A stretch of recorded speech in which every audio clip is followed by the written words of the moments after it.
तैयार हो जाइए बाजार के आखिरी 1.5 घंटे के एक्शन के लिए, जहां बाजार में सीमित दायरे में होता हुआ कारोबार। आखिरी 1.5 घंटे में क्या रेंज के बाहर निकलेंगे या फिर वहीं होगी क्लोजिंग, और क्या करें ऐसे में आप बचे हुए 1.5 घंटे और कल की तैयारी रहेगा खास फोकस इसी पर। स्वागत है आप सबका फाइनल ट्रेड में। नमस्कार, मैं हूं अनिल सिंघवी। और नमस्कार, मैं दीपांशु भंडारी और जानेंगे अनिल जी से कि अब किस तरह की रणनीति बनानी है। थोड़ा रेंज बाउंड वाला मार्केट है, बट ग्लोबल क्यूज कमजोर होने के बावजूद बाजार होल्ड कर रहे हैं। तो सर बताएं, आने वाले 1.5 घंटे के लिए बड़ी बातें क्या हैं इस समय? बिल्कुल दीप, आने वाले 1.5 घंटे की बड़ी बातें बताएं उससे पहले कोरोमंडल इंटरनेशनल के नतीजे आपकी स्क्रीन पर फ्लैश होते हुए दिख रहे हैं। आय 3,213 करोड़ से बढ़कर 3,660 करोड़ रुपए आती हुई दिखे, तो आय में बढ़ोतरी देखने को मिल रही है इस वक्त। ये है कोरोमंडल के नतीजे आपकी स्क्रीन पर। कामकाजी मुनाफा 412 करोड़ से बढ़कर 483 करोड़, लगभग 20% की बढ़त आपको कामकाजी मुनाफे में देखने को मिलेगी।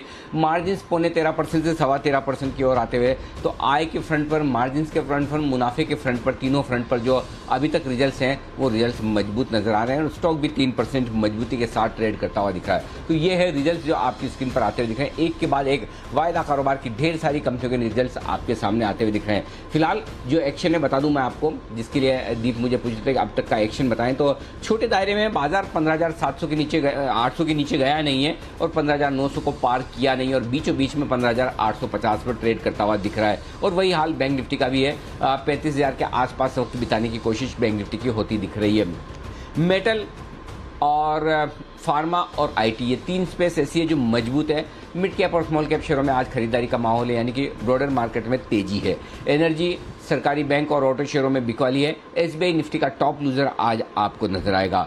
डाउ फ्यूचर्स काफी कमजोर है और उसके बावजूद भारतीय बाजारों की अगर ताकत है वो आप मान सकते हैं, क्योंकि 250 पॉइंट डाउ फ्यूचर्स नीचे होने के बावजूद भारतीय बाजार काफी हद तक मजबूत है। यूरोप 1% कमजोर है और इंडिया विक्स 5% ऊपर आपको इस वक्त नजर आएगा। तो यह है दीप अब तक के बाजार का हाल। जी बिल्कुल सर, तो ये है आपके लिए बाजार का हाल। और उसी हिसाब से आपसे सवाल भी बन रहा था सर कि कमजोर ग्लोबल क्यूज के सामने भारतीय बाजार होल्ड कर रहे हैं। अब एशिया की अपनी प्रॉब्लम है जिसकी वजह से हम चीन और हांगकांग में गिरावट देख रहे हैं। यूरोप में थोड़ी सुस्ती के साथ ट्रेड खुला है और अमेरिका के लिए बड़ा हफ्ता है जहां तक डेटा, फेड पॉलिसी और नतीजों का सवाल है। बट भारतीय बाजार अच्छे एक्शन में है सर, हमारे नतीजे भी अच्छे आ रहे हैं और ब्रॉडर मार्केट्स में भी तेजी है। कैसे समझे भारतीय बाजारों के आज के एक्शन को?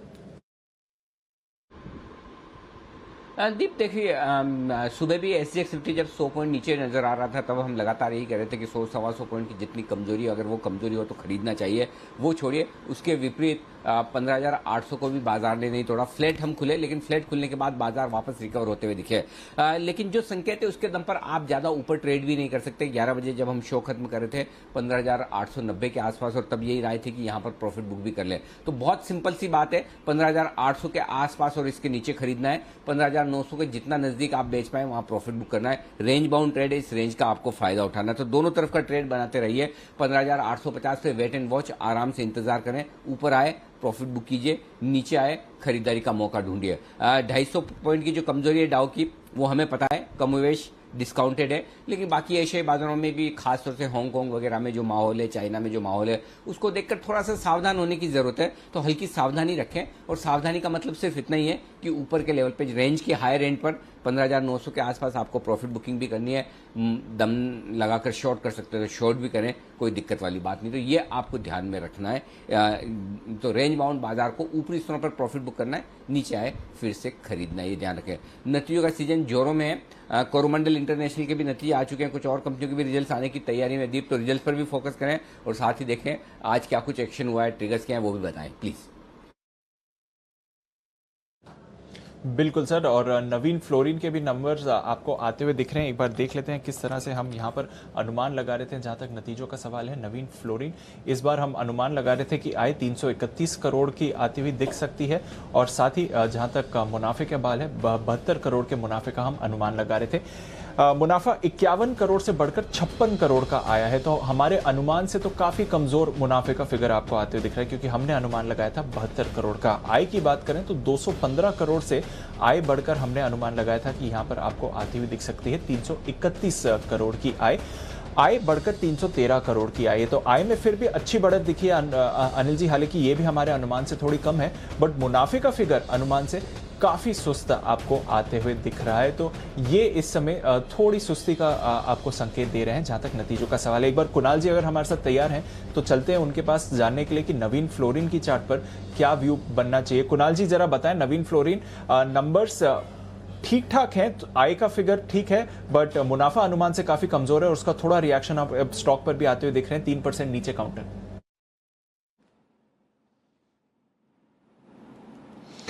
देखिए, बिल्कुल चार्ट पर अगर आप देखें दीपांशु, तो मुझे एक कंसोलिडेशन देखने को मिल रहा है जो कि कई दिनों से चल रहा था और बहुत ही एक्स्ट्राऑर्डिनरी कंसोलिडेशन ये रहा है और इसका ब्रेकडाउन आ जाता हुआ दिख रहा है। तो मुझे लगता है कि थोड़ा सावधानी यहाँ पर रखनी चाहिए।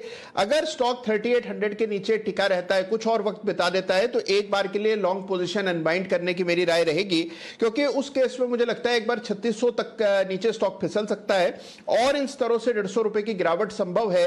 अगर 3800 को रिकवर ये स्टॉक नहीं कर पाता है तो जिनके पास भी पोजीशन है वेट करें। 3800 के नीचे स्टॉक टिका रहता है तो पोजीशन को एग्जिट करें। 3600 तक मुझे फिसलता हुआ दिख रहा है। 3600 के लेवल्स आपको यहां पर आते हुए दिख सकते हैं। नजर रखते हैं जहां तक सवाल है आपके लिए इस समय नवीन फ्लोरिन का। पर आइए सचिन जी भी हमारे साथ तैयार हैं, वो एक कॉल भी देना चाह रहे हैं, चलते हैं उनके पास बिगुल बीटीएसटी का।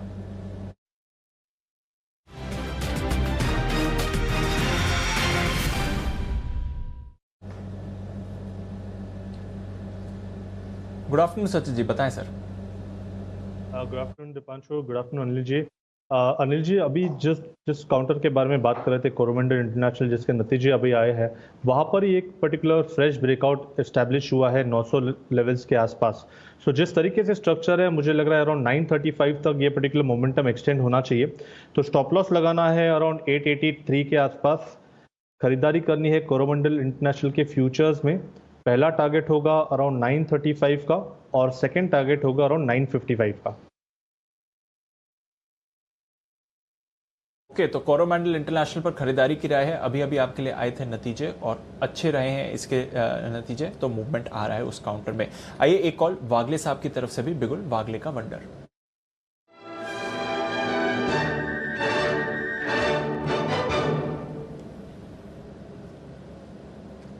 बताएं वागले साहब, good afternoon. Afternoon Deepanshu, afternoon Anil ji. मुझे बाय करना है टाटा स्टील। 1300 के लेवल ब्रेक कर चुका है और उसके ऊपर होल्ड कर रहा है। मुझे लगता है 30 से 40 रुपए की मूव शायद आज और मे भी आज और कल सुबह में आ सकती है। बहुत स्ट्रेंथ है। 1290 का आपका स्टॉप लॉस होना चाहिए। 1290 के थोड़ा नीचे 1289 का पकड़िए और 1340, 1300, 1345 के टारगेट्स आपको देखने को मिल सकते हैं। और मेरे पास एक सेल कॉल भी है, अगर आप मुझे इजाजत दो। बिल्कुल वागे साहब, बताइए कौन से स्टॉक पर करनी है बिक वाली? आरबीएल बैंक में मुझे वीकनेस दिखाई देता है। 200 का एक मल्टीपल सपोर्ट ब्रेक किया है। 198, 198 के करंट भाव पे है, तो आपको स्टॉप लॉस 201 का लेना पड़ेगा। तो 2.5 रुपए की रिस्क होगी। ऑन द डाउन साइड 190 तक के डाउन साइड में देख रहा हूँ, शायद 185 तक भी चलता है। ये 1 से 2 दिनों का कॉस्ट। ओके, तो आरबीएल बैंक पर करें बिकवाली 190, 185 के टारगेट्स और टाटा स्टील पर करनी है खरीदारी 1340, 1345 के टारगेट्स के लिए। यह है आपके लिए वागले साहब की तरफ से कॉल इस समय। आइए आपको बता दें और कौन से स्टॉक्स हैं जो एक्शन में आते हुए दिख रहे हैं खबरों के दम पर, और इसके अलावा अहम इवेंट्स आने वाले कुछ दिनों के लिए। चलते हैं मानसी और वरुण के पास। मानसी, आपसे करेंगे शुरुआत। गुड आफ्टरनून, बताएं कौन से इवेंट्स पर है नजर? बिल्कुल, good afternoon Deepanshu. Axis bank, L&T, Tata motors, SBI life, Nifty space में इनके नंबर्स पर फोकस है। वायदा बाजार में MNM financial services, Vedanta, Alembic pharma, DLF जैसे कंपनियों के नंबर्स का अब भी इंतजार है। इसके अलावा अगर कल की बात करें, निफ्टी स्पेस में डॉक्टर रेड्डीज, इंडसइंड बैंक के नंबर्स आएंगे। वायदा बाजार में Canara bank, granules India, InterGlobe aviation, Ramco cement, Torrent pharma जैसी कंपनियों के नंबर्स आते हुए दिखेंगे।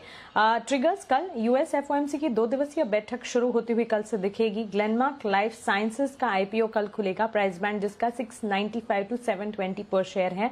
केपीआर मिल कंपनी एक बोर्ड बैठक कर रही है जिसमें शेयर विभाजन पर सोच विचार किया जाएगा और HCL technologies, JSW energy, lupin, Pidilite जैसी कंपनियां कल एक्स डिविडेंड ट्रेड होती हुई दिखेंगी। बुधवार के दिन निफ्टी स्पेस में मारुति सुजुकी, नेस्ले के नंबर्स आएंगे। वायदा बाजार में MGL, United Breweries, Coforge, Pfizer, SRF के नंबर्स आते हुए दिखेंगे। इस दिन यूएस फेड का ब्याज दरों पर फैसला भी आ जाएगा। वहीं रोलेक्स रोल्ड रिंग्स 28 जुलाई यानी बुधवार से लेकर 30 जुलाई के बीच आईपीओ कंपनी का खुलता दिखेगा। प्राइस बैंड 880 टू 900 पर इक्विटी शेयर इसका तय किया गया है। महिंद्रा लाइफ नतीजों के साथ बोनस शेयर इशू करने पर कंपनी बोर्ड बैठक करेगी। वहीं कैडिला, ग्रैन्यूल्स और एलएनटी बुधवार के दिन 28 जुलाई को एक्स डिविडेंड ट्रेड होते हुए दिखेंगे। बिल्कुल, तो ढेरों इवेंट्स हैं आने वाले दिनों के लिए जहां पर आपको रखनी है नजर, और नतीजों के लिहाज से तो काफी अहम हफ्ता है ये। पर ऑलरेडी कुछ नतीजे आ गए हैं जो रिएक्ट भी करते हुए दिख रहे हैं और कुछ और खबरों वाले शेयर्स भी हैं। आइए जानते हैं वरुण के साथ। गुड आफ्टरनून वरुण, बताइए। गुड आफ्टरनून दीप। तो देखिए, सबसे पहले हमने जो एक्सक्लूसिव खबर आपको दी थी ICICI Lombard new India assurance के लिए कि कोरोना कवच पॉलिसी जो है उसके प्रीमियम में बढ़ोतरी जो है वो शुरू हो चुकी है और कंपनियों को बढ़ी हुई पॉलिसी की मंजूरी मिलना शुरू हो चुकी है। प्रोडक्ट को 1 साल से ज़्यादा होने पर प्रीमियम जो है वो रिवीजन होगा। तो ये सारी खबरों का इम्पैक्ट जो है जितने भी कंपनीज है इंश्योरेंस की वहाँ आपको देखने मिला है। इसके अलावा डीसीडब्ल्यू, डीसीएम, श्रीराम और फिनोलेक्स इंडस्ट्रीज के लिए भी हमने आपको खबर दी थी जिसका नोटिफिकेशन जारी हो चुका है। डीजीटीआर ने जापान से आने वाली पीवीसी सस्पेंशन क्रेड रेजिन की जांच जो है उसको शुरू कर दिया और घरेलू कंपनी की अर्जी पर डीजीटीआर ने ये जांच जो है वो शुरू की है। तो इसका इम्पैक्ट इन कंपनियों पे देखने मिल रहा है जहाँ करीब 5 से 6% के आसपास के गेन से। कोटक महिंद्रा बैंक नंबर्स आए हैं, नंबर्स अच्छे लग रहे हैं। मुनाफा 1642 करोड़ पे आया है, 1563 करोड़ के आसपास का अनुमान था। एनपीएस 3.25% से बढ़ के 3.56% के आसपास आए हैं, तो यहाँ थोड़ी बढ़ोतरी हुई है। प्रोविजनिंग जो है वो कम हुई है, 1179 करोड़ से घटकर 935 करोड़ के आसपास आई है। नेट इंटरेस्ट मार्जिन जो है 4.6% के आसपास है। इसके अलावा सन फार्मा के लिए खबर है कि एक कंपनी के साथ इसने करार किया है कनाडा, यूएस में विनलेवी दवा के कमर्शियल राइट्स के लिए करार जो है वो इस कंपनी ने कर लिया है। रानी ब्रेक्स के नंबर्स आए हैं, घाटे से मुनाफे में आई है कंपनी। 7 करोड़ के घाटे के मुकाबले 2 करोड़ का मुनाफा कंपनी ने किया है। एबिटा फ्रंट पे भी 3.6 करोड़ के घाटे के मुकाबले इस बार 8 करोड़ के घाटे के मुकाबले 3.6 करोड़ का मुनाफा जो है वो कंपनी ने एबिटा फ्रंट पे किया है। वोडाफोन कॉर्पोरेट ग्राहकों के लिए इस कंपनी ने पोस्टपेड प्लान लॉन्च किया है। 30 GB डेटा के साथ पोस्टपेड प्लान जो है वो 299 रुपीज़ से शुरू हो रहा है। एनटीपीसी इस कंपनी के लिए खबर थी कि 325 मेगावाट के सोलर प्रोजेक्ट के लिए इस कंपनी को ऑर्डर मिला है। उसकी कंपनी ने पुष्टि कर दी है कि हाँ इनको ऑर्डर मिला है। एचसीएल टेक क्लाउड पर फाइनेंशियल सर्विसेज के लिए इस कंपनी ने एक करार किया है। माइक्रोसॉफ्ट के साथ ये करार जो है वो किया गया है। किलटेक ड्रग्स इस कंपनी ने एक दवा का उत्पादन शुरू कर दिया है। इथोपिया प्लांट में इसका उत्पादन जो है वो शुरू हुआ है। आईटीसी में 20 लाख शेयर्स का बड़ा सौदा हुआ है 215 के भाव पे। और रामकृष्ण फोर्जिंग और एक कंपनी जिसके नतीजे आए 29.5 करोड़ के घाटे के मुकाबले 24.7 करोड़ का मुनाफा इस कंपनी ने किया है। तो ईयर ऑन ईयर सारे नतीजे ब्लॉकबस्टर।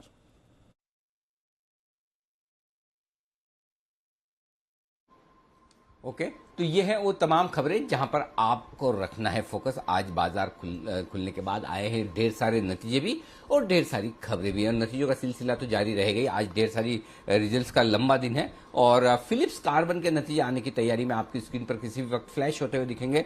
फिलिप्स कार्बन का स्टॉक भी आपके सामने ले आए, यहाँ पर रिजल्ट आते हुए नजर आ रहे हैं। तगड़े रिजल्ट्स आने की पूरी संभावना दिख रही है। सारी कंपनियों में साल दर साल देखेंगे तो आप दमदार रिजल्ट्स आपको आते हुए नजर आएंगे। तो हमारी टीम फिलिप्स कार्बन के रिजल्ट्स अभी कुछ क्षणों में आपके सामने फ्लैश करेगी और वो स्टॉक भी आपके सामने 250 रुपए के आसपास। कुणाल जी इसके चार्ट तैयार रखिएगा, मैं आपके पास आऊँगा नतीजे फ्लैश होते ही और देख लेते हैं कि किस तरह का आगे नतीजे पर रुझान देखने को मिलता है। 3 करोड़ से मुनाफा बढ़कर 100 करोड़ आता हुआ दिखा है। साल दर साल मुनाफे में जबरदस्त बढ़त है। आप समझ सकते हैं कि किस तरह से मुनाफा बढ़ता हुआ दिख रहा है। 3 करोड़ से 100 करोड़ का मुनाफे का आंकड़ा। तो पहला आंकड़ा मुनाफे का आपकी स्क्रीन पर फ्लैश होता हुआ दिख रहा है। जरा बताएं कुणाल जी, इस स्टॉक के लिए क्या लेवल्स इंपॉर्टेंट है इस वक्त? अनिल जी देखिए चार्ट बहुत अच्छा है, 244 रुपए के ऊपर ब्रेकआउट हुआ है और स्टॉक लगातार आउट परफॉर्म कर रहा है। आपने निचले स्तरों पर इसमें खरीदारी की राय दी थी और 245 के ऊपर आज जो ब्रेकआउट आता हुआ दिख रहा है बड़े वॉल्यूम के साथ, मुझे लगता है कि स्टॉक को और ऊपर के लेवल्स तक ले जाएगा। तो जिनके पास भी पोजीशन है बिल्कुल बने रहें। अब 244 के नीचे ट्रेड करने लगेगा तभी आपको अपनी पोजीशन से एग्जिट करना है, अन्यथा बने रहें। मुझे लगता है 265 रुपए का लेवल इसमें आपको जल्द आता हुआ दिखेगा। तो 265 275 के टारगेट से बिल्कुल बने रहने की राय है फिलिप कार्बन ब्लैक पे। फिलिप्स कार्बन में बने रहें, 265 रुपए के आसपास के लेवल्स आते हुए दिखेंगे आपको। स्टॉक 8% का बड़ा जंप लगाता हुआ बेहतरीन तेजी के साथ कारोबार करता हुआ दिख रहा है इस वक्त। एक और स्टॉक है जो अच्छी तेजी के साथ कारोबार करता दिख रहा है और सुमित जी इसके चार्ट देखिए। पीआई इंडस्ट्रीज 3135 के आसपास फ्यूचर्स हैं इसके, 3.5% की मजबूती है। इसके लिए लेवल्स बताएं अपने। जी इसका चार्ट बहुत स्ट्रांग है, स्टॉक वन वे तेजी के अंदर में है और धीरे धीरे करके कंटिन्यूसली स्टॉक तेजी दिखा रहा है। पीआई इंडस्ट्रीज यहाँ से और मजबूत होना चाहिए, जिसके अंदर ऊपर में 3200 रुपए के इमीडिएट टारगेट होंगे और फिर 3350 रुपए तक के लेवल भी पोजिशनली आने वाले दिनों में पीआई इंडस्ट्रीज में देखने को मिल सकते हैं। मेरे हिसाब से तो कोई भी डिप आता है तो उसमें खरीदारी करें, एग्जिस्टिंग लॉन्ग पोजिशन होल्ड करके चलें। 3200 और 3350 ऊपर में टारगेट होंगे, नीचे में 3025 3030 के आसपास का सपोर्ट है। बिल्कुल, तो यह है आपके लिए कुछ नतीजे और अन्य स्टॉक्स जो एक्शन में आ रहे हैं। फिलिप्स कार्बन आय में आपने बढ़िया उछाल आते हुए देखा है कंपनी की, जिसकी वजह से ओवरऑल नतीजों में बढ़िया बढ़त आपको बनती हुई दिख रही है। 360 करोड़ से आय बढ़कर 1000 करोड़ की आती हुई दिखी है, तो वो एक बड़ा फैक्टर है जिसकी वजह से आप इतनी शानदार परफॉर्मेंस देख रहे हैं। काउंटर के लिए सीधा 10% आपको स्टॉक ऊपर ट्रेड करते हुए दिख रहा है। सिटी साहब ने कई बार इस पर रिकमेंडेशन दिया, अनिल जी को भी काउंटर पसंद आया है, तो नजर रखिए फिलिप्स कार्बन जो इस समय आपको बढ़िया एक्शन दिखा रहा है। कई और स्टॉक्स हैं जो मूवमेंट में आते हुए दिख रहे हैं। यूपीएल पर अभी अभी एक मूव आती हुई दिखी है। पीआई इंडस्ट्रीज की हम बात कर रहे थे, पर यूपीएल पर भी अभी एक मूव शुरू होती हुई दिख रही है। आइए किरण जी भी हमारे साथ है, जानते हैं उनसे यूपीएल पर क्या करना चाहिए। किरण जी गुड आफ्टरनून, अभी अभी मूव आई है, क्या ट्रेड बनते हुए दिख रहा है सर यूपीएल पे? वेरी गुड आफ्टरनून दीप। देखिए यूपीएल का चार्ट अगर देखा जाए तो थोड़ा सा कंसोलिडेशन में है, पर बिल्कुल ये बाइंग मोड में ही है और आपका स्टॉप लॉस रहेगा, लॉन्ग पोजीशंस रखनी चाहिए। आपका स्टॉप लॉस 812 का रहेगा और टारगेट्स के लिए मैं मानता हूँ 840 845 जो कि बहुत इंपॉर्टेंट बैरियर है, वो टारगेट्स मान के चलने चाहिए अभी के लिए। ओके, तो यह है आपके लिए यूपीएल, नजर रखते हैं इस काउंटर पर। आइए कुछ नतीजे ऑलरेडी आ गए हैं, कुछ और नतीजों का इंतजार है। उसमें कैपिटल गुड्स दिग्गज एलएनटी के नतीजे आज आने वाले हैं। चलते हैं वरुण के पास जानने के लिए क्या है बाजार का अनुमान। वरुण बताइए। डेफिनेटली दीप, देखिए एलएनटी हो या टाटा मोटर्स हो, सबके सब अगर आप देखेंगे तो साल दर साल आपको नंबर्स अच्छे ही देखने मिलेंगे। जैसे अभी भी नंबर्स आ रहे हैं, वो इसके लिए जो हमारा अनुमान है उस पर ध्यान रखिएगा और देखिएगा उसके मुकाबले नंबर्स कैसे आ रहे हैं। रेवेन्यूज हमारा मानना है कि 30,520 करोड़ पे आएगा, यानी कि 30,520 करोड़ पे आएंगे। एबिटा मार्जिन 11.1% पे आएंगे और मुनाफा जो है 1569 करोड़ के आसपास से आ सकता है। साल दर साल बढ़ोतरी होगी, क्वार्टर आपको यहाँ गिरावट देखने मिलेगी। जो नए ऑर्डर्स है उसमें साल दर साल 16%, क्वार्टर 46% का गिरावट है। कुल ऑर्डर बुक जो है 3.2 लाख करोड़ के आसपास है। देखिए कंपनी का जो इंफ्रा ईएनसी कारोबार है वहाँ प्रदर्शन अच्छा रहने वाला, जो अंतर्राष्ट्रीय कारोबार है वहाँ भी प्रदर्शन अच्छा रहने वाला और ब्याज खर्च जो है वो गिरने की वजह से जो ऑपरेशनल परफॉर्मेंस है वो काफ़ी हद तक सुधरता हुआ नजर आएगा। नजर कहाँ रखनी है, ऑर्डर बुक को लेकर क्या गाइडेंस देते हैं कि आगे किस तरह की ऑर्डर बुक देखने मिलती है और खासकर एग्जीक्यूशन को लेकर किस तरह की तैयारियां एलएनटी की, ये जानना होगा। और कच्चे मटेरियल का जो भाव है उसमें जिस तरह से बढ़ोतरी देखने मिल रही है उसका इम्पैक्ट आने वाले क्वार्टर्स में मार्जिन्स में क्या होगा, ये मैनेजमेंट से जानना जरूरी होगा। लेकिन हाँ, जो हमारा अनुमान है उन फिगर्स पे आप नजर रखिएगा। बिल्कुल, तो देखते हैं किस तरह के नतीजे आते हैं, एग्जीक्यूशन पर क्या ट्रेंड है और ऑर्डर विन पर आउटलुक कैसे निकल कर आता है। सचिन जी जरा चार्ट पर भी राय दें, 1600 पर एलएनटी कैसा लगता है सर? दीपांशु, यहाँ पर स्ट्रक्चर तो काफ़ी पॉजिटिव ही रहा है। इनफैक्ट जिस कन्विक्शन से इसने एक ब्रेकआउट दिया था 2 हफ्ते पहले अराउंड 1555 के जोन के आसपास, तो मुझे लग रहा है उस पर्टिकुलर ब्रेकआउट का जो मूव पेंडिंग है वो अभी तक हासिल नहीं हुआ है। तो डेफिनेटली यहाँ पर खरीदारी करने के ही मौके ढूंढने चाहिए। Stop loss on the lower side clear है around 1540 on a closing basis. And मुझे लग रहा है जिस तरीके से पिछले 6-7 दिनों का कंसोलिडेशन है, मुझे लग रहा है उसके वजह से एक एक्सपेंशन आना चाहिए। सो टारगेट ऑन दी अपसाइड होगा अराउंड 1635 1650 के आसपास का, एंड स्टॉप लॉस आपको लगाना है अराउंड 1540 पे। ओके, तो ये है आपके लिए L&T जिस पर आपको रखनी है नजर। एक्शन इस पर भरपूर बनते हुए दिख रहा है और मोमेंटम भी अब देखते हैं किस तरह से आता है। नतीजों से पहले तो थोड़ा मोमेंटम में था, बट उसके बाद आपको मूव आती हुई दिख रही है। जोमैटो, अनिल जी जरा इस पर नजर डालें क्योंकि लिस्टिंग दमदार हुई थी। लिस्टिंग डे पर आपको अच्छे गेन्स मिले। एक बार तो 138 का हाई भी बनाया था जो उस दिन का अपर सर्किट था BSE पर। अब वापस उन्हीं लेवल्स पर जोमैटो आते हुए दिख रहा है। तीसरा दिन है आज इस स्टॉक के ट्रेड का और 136.1 के लेवल्स पर आपको जोमैटो आते हुए दिख रहा है। एक बार जरा नजर डालें अनिल जी, जोमैटो पर क्या एक्शन चल रहा है? दीप बिल्कुल 138 139 के आसपास का हाई बनाया था शुक्रवार को लिस्टिंग पर इन्होंने और वहां से अभी भी मजबूत है। मेरे ख्याल से यहां पर भी लेना चाहिए और खरीदारी करनी चाहिए। जिन लोगों को पहले से है वो डेफिनेटली होल्ड करें। एग्रेसिव ट्रेडर्स हैं तो आप 120 का स्टॉप लॉस थोड़ा सा दूर का रहेगा, 15 रुपए नीचे का। 120 रुपए का आपका स्टॉप लॉस होना चाहिए। आपकी अलॉटमेंट है या आपने खरीदारी की तो उसे होल्ड करें। 138 139 के ऊपर बंद अगर आज होता है तो डेफिनेटली आप खरीद कर जाएं। टारगेट्स यहाँ पर आपको 250 से 200 रुपए के रखने चाहिए। तो जोमेटो अब भी बाइंग लिस्ट में, और आपको याद होगा लिस्टिंग के दिन भी हमने साफ साफ यही पूछा था कि देखिए लिस्टिंग के बाद खरीदारी आनी है। अनडाउटेडली जब IPO आया था तो हमने कहा था कि long term investors high risk लेने वाले लगाएं, लेकिन उसके बाद जिस तरह का रेस्पॉन्स आया है और जिस तरह से फॉलो अप बाइंग आ रही, जिस तरह से इंटरनेशनल फंड्स का रेस्पॉन्स है, उसको देखकर साफ लगता है कि यहाँ पर स्टॉक में मोमेंटम रहेगा, बाइंग इंटरेस्ट रहेगा। अलग तरह का स्टॉक है, पहली तरह का या अपनी तरह का पहला स्टॉक है जो लिस्ट हुआ है और जिस तरह का रेस्पॉन्स आया उससे बाजार का पूरा इंडिकेशन क्लियर है कि इस स्टॉक में आगे भी रुझान बना रहेगा। तो जिन लोगों को मिला है डेफिनेटली होल्ड करें और जो लोग थोड़े 15 रुपए की रिस्क रख सकते हैं उन्हें फ्रेश एंट्री भी करनी चाहिए, इसमें कोई दिक्कत नहीं। तो यहाँ से भी जोमेटो में और बढ़त बन सकती है। आप ऊपर का टारगेट लेकर चले। जो शॉर्ट टर्म ट्रेडर हैं वो 150 रुपए का टारगेट लेकर चले, अदरवाइज 175 का टारगेट रखें। उसके बाद फिर से रिव्यू करेंगे। स्टॉक यहाँ से भी अच्छी मजबूती दिखाएगा। तो जोमेटो में बने रहें, खरीदारी भी करें। जी जी बिल्कुल, जोमेटो में बने रहें और खरीदारी भी करें और जिन जिनको अलॉटमेंट मिला है वो तो काफ़ी खुश होंगे। जब से लिस्टिंग हुई है स्टॉक पर आप बढ़िया मोमेंटम आते हुए देख रहे हैं। तो ये एक काउंटर है जहां पर एक्शन भरपूर है। एक्शन भरपूर कुछ और काउंटर्स पर भी है। नवीन फ्लोरिन नतीजों के बाद देखिए 6% आपको गिरते हुए दिख रहा है इस समय। वायदा कारोबार का टॉप लूजर है। पर दूसरी तरफ गुजरात फ्लोरोकेमिकल्स पर नजर डालिए क्योंकि यहां पर एक बड़ी मूव आई है। सुबह ही आ गई थी मूव और उसके बाद स्टॉक अपनी गेन्स होल्ड कर रहा है, बल्कि नवीन फ्लोरिन के बाद थोड़ा यहां पर भी करेक्शन दिखा था, उसके बाद वापस स्टॉक मूवमेंट करते हुए दिखा रहा है। बंसल जी जरा गुजरात फ्लोरो के चार्ट पर नजर डालिए, क्या चल रहा है इस काउंटर पर सर?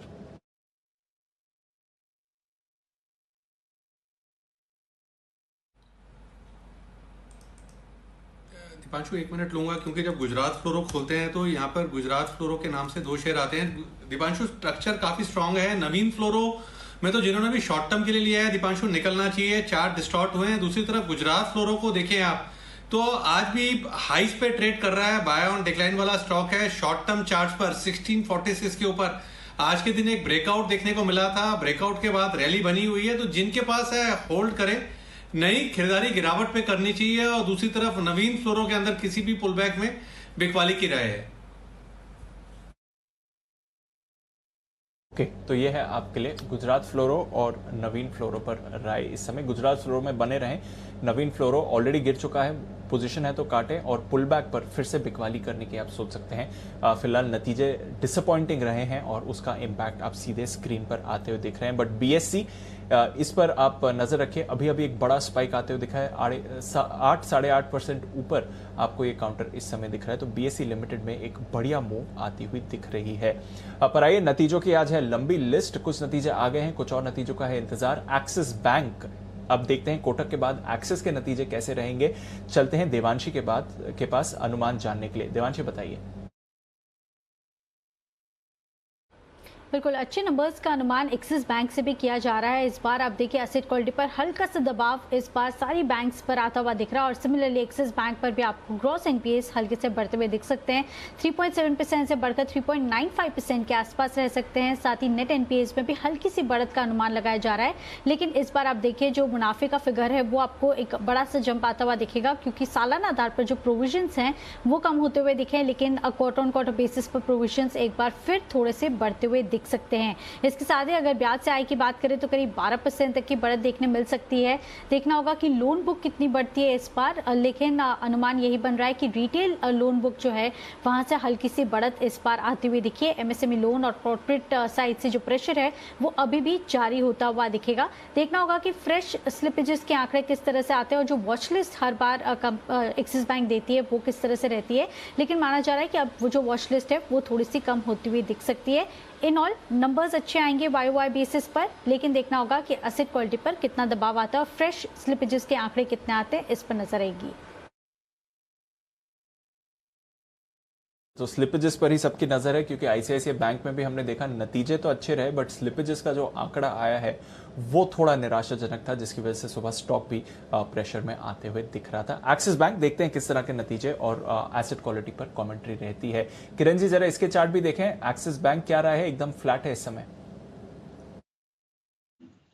देखिए एक्सिस बैंक में भी मुझे लगता है दीप एक अच्छे बेस बिल्डिंग फॉर्मेशन हो चुका है। 740 के आसपास बहुत अच्छा बेस है, इसके नीचे जाने की प्रोबेबिलिटी बिल्कुल ना के बराबर है। और जो नेक्स्ट रेजिस्टेंस है वो 770 775 के लेवल्स आते हैं, तो ये लेवल्स क्रॉस करने के बाद एक ब्रेकआउट क्या रहेगा, पर अभी सपोर्ट के नजदीक भी बाय करने की सलाह होगी। अंडर करंट काफी स्ट्रांग देखने को मिल रहा है, तो मेरा मानना है कि लॉन्ग पोजीशंस के लिए 735 का मेरा स्टॉप लॉस रहेगा, 770 775 के पहले टारगेट्स और उसके बाद एक फ्रेश ब्रेकआउट। ओके, तो ये है आपके लिए राय जहां तक एक्सिस बैंक का सवाल है। किर्लोस्कर फेरिस, इसके भी आपको नतीजे आते हुए दिख रहे हैं, छोटा स्टॉक है। आय में आपने जबरदस्त उछाल देखा है, 213 करोड़ से बढ़कर आय आपकी 822 करोड़ की आई है, तो लगभग अगर आप देखें तो 4 गुना आय बढ़कर आई है। साथ ही घाटे से मुनाफे में भी आय आती हुई दिख रही है। ये ऑफ कोर्स YOY कंपैरिजन है और पिछले साल इस समय में तो हमको मालूम है कि किस तरह से लॉकडाउन का असर था, बट डेफिनेटली किर्लोस्कर फेरिस पर दमदार नतीजों का असर आते हुए दिख रहा है। 17 करोड़ के घाटे के मुकाबले 140 करोड़ के करीब का आपको यहां पर मुनाफा आते हुए दिख रहा है, तो शानदार प्रदर्शन। आय 4 गुना बढ़कर आती हुई दिख रही है और साथ ही घाटे से मुनाफे में आती हुई दिख रही है कंपनी, और उसका रिएक्शन भी आप स्टॉक पर देख रहे हैं। जैन साहब को पसंद है, उन्होंने कुछ समय पहले रिकमेंड भी करी थी, पालविया साहब ने भी रिकमेंडेशन दी है। जरा चार्ट्स आप देखकर बताएं कुणाल जी, YOY नतीजे दमदार किर्लोस्कर फेरिस।